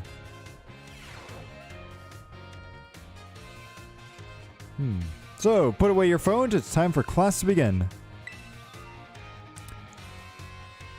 See, while you're out performing field work with one of your Pokemon walking alongside you, have you ever noticed a change in its coloration? Not that I'm aware of. No, I don't mean that it suddenly becomes a shiny Pokemon or any nonsense like that. I'm speaking of it becoming filthy. Pokemon battle, they get hurt by moves and use... They get hurt by the moves used against them. They get battered by the wind and rain, and they get covered in sand and mud. They get, in a word, filthy. I've seen mania trainers walking about with their adorable little Pokemon without addressing this issue. It's deplorable. So let me ask you this question. As someone I'm sure would not conduct... I have not watched my Pokemon at all, so you're putting way too much hopes on me. I mean, that is a good question. I have never personally seen them get dirty, but who knows? Miss Sequel. I would pat it on the head. But no, you used to clean it up. Perfectly correct. I knew I could count on you. Good boy, good boy. Go play in some more mud. So when your Pokemon are dirty, clean them. This is the best course of action. Simply common sense. While you're having a picnic, you can approach the Pokemon in your team and perform a variety of actions. Such actions as putting them through what is called a Pokemon wash, in other words. You're able to clean them up. Start by getting your sponge lathered with soapy bubbles and do this. Really, I didn't know we were able to clean our Pokemon in this game. Once your Pokemon is nice and covered in soapy bubbles, the bubbles will encapsulate the filth, and then you can simply wash it away. These are Pokemon clean and shiny, bright as a Terra Jewel. So quite a bit of work, but this will restore HP and cure any status conditions. However, some Pokemon may have parts of their bodies that they don't want to be scrubbed, or that they would rather not get wet. Be sure to keep this in mind when you're cleaning your Pokemon. I'm just going to dump them head first into the water. Just throw them straight into that bucket. Alright, let's go. Just have one more lesson.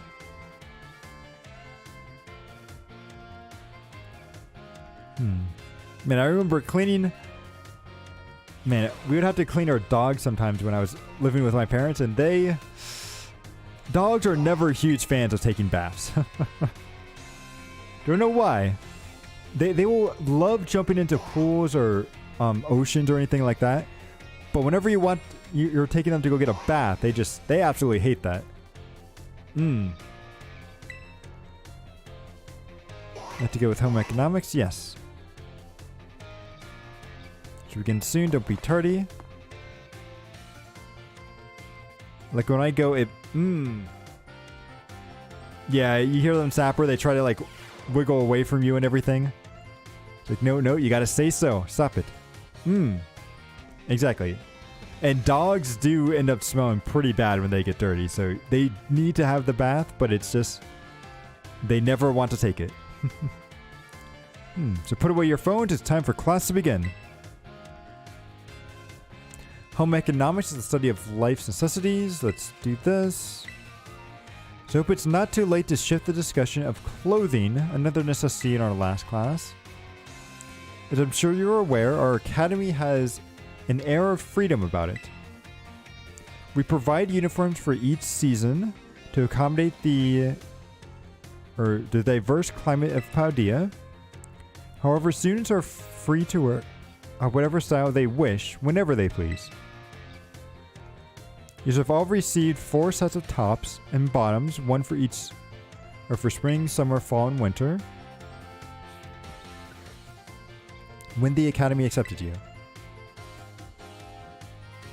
Let's see. Can I have neither? Yeah. Teacher, can I have better clothes, please? Please. I want to wear something that's not just pants. Yes. It's like, why can't we wear like skirts or like dresses or anything in this game? It's all like pants and like t-shirts and stuff too, right? It's like, come on. Let people spread out. I mean, even in a school uniform, you're supposed to have skirts and everything. But I guess just not in this generation. So as long as you wear our school uniform, the rest of your ensemble need not be issued or school issued. So this includes your bag, your hat, if you choose to wear one, or even freestyle your hair however you wish. Mr. Salvatore's hairstyle, for example, would almost certainly have been against the rules when I was a boy.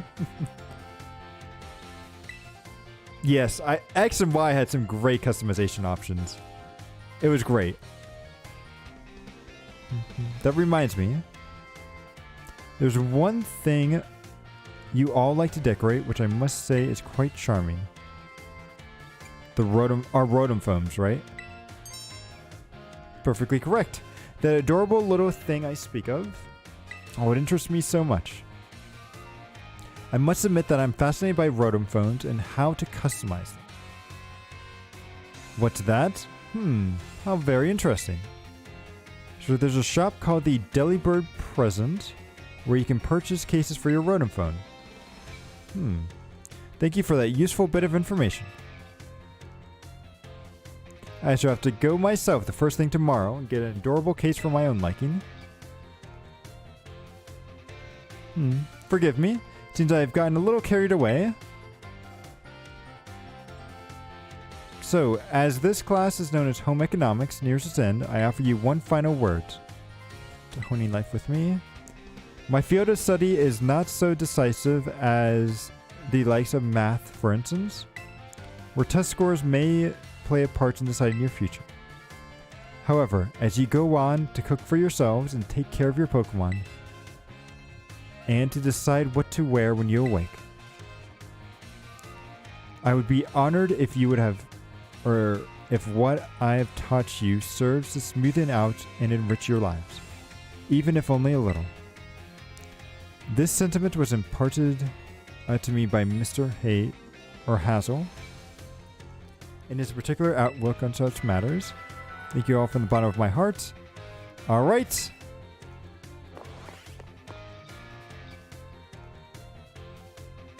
Bum bum.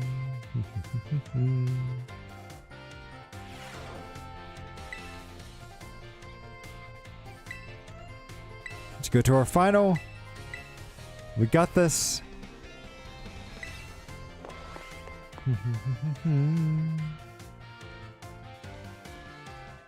Bum bum bum. Then tests would all have learned. Alright. So which of the following meal powers makes it easier to catch shiny Pokemon? Probably Sparkling Power, but I didn't think that was possible. Encounter Power would only increase the type. Catching Power, I'm gonna guess Sparkling Power. Which of the following is not an effect of an egg power? So it makes eggs hatch faster. It helps hatch strong Pokemon. It makes eggs easier to find. Probably B is what I would say. And also, when did we go over those?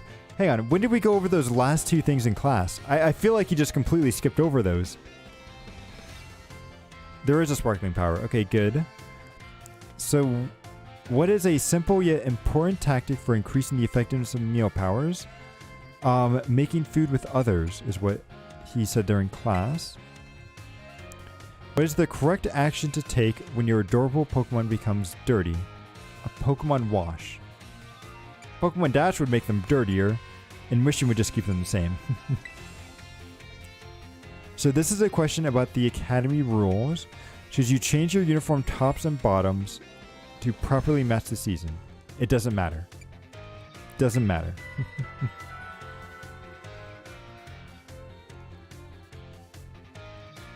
Pokemon wish for cleaning Pokemon. Please stop writing. Made a question a little easier than I planned. It's a way of saying thank you for informing me about the Rotom case. easier. The first 2 questions you didn't even answer, like talk about in class. So we'll see. I'm pretty sure I got a 5, but I'm hoping I at least got a 4. So let's see. Okay, how did I do? Yes! All 5. Ba-bum. Bum-ba-bum. Now you finished all your classes and passed all your exams. I have this for you from Director Kao. 5 large candies, okay. Now you can focus all your effort on the treasure hunt. Ooh. Thank goodness. No, I do not want to retake any classes. Sequel is a Pokemon master. Yes, I am. Or at least a master at tests anyway. So I was planning on taking on Team Star, but all of those exams have gotten me a little exhausted, so I think I'm just going to save here. And then we'll call it for today. So next stream, we'll go and take on Pokemon, or we'll take on Team Star. But, well, our next Pokemon stream anyway. Because tomorrow... Wait, it's been 4 hours? Holy cow. Wait, I thought it's only been like 3. Holy cow, it has been 4 hours. Okay, never... It's been a very long day. I did not realize it had actually been 4 hours. But yes. Until you check the back... Okay. So that was definitely interesting, but... Let's see. Man, the time just kind of flew by with those testing. But I'm glad that we were able to get through it all. And our stream tomorrow will be at... it'll be at 8 p.m. Eastern Time. And we'll be playing a new game called... Let me see if I can get it back up again. It's with a K. I think it's Kenna and something. Kenna. So Kenna, the Bridge of Spirits. Now this game looked very interesting. It looks like it's a kind of an action platformer type game. And they've got these cute little guys. That could almost be like mini-me's, but it looks like it's going to be a lot of fun. And I'm very interested to try it out. So we'll be playing that tomorrow. And then I need to figure out what next week's schedule will be, but I'll let you guys know tomorrow as well on that. But yeah, anyway, thank you guys for stopping by and sitting through all these wonderful tests with me. And I will see you all again next time. Later.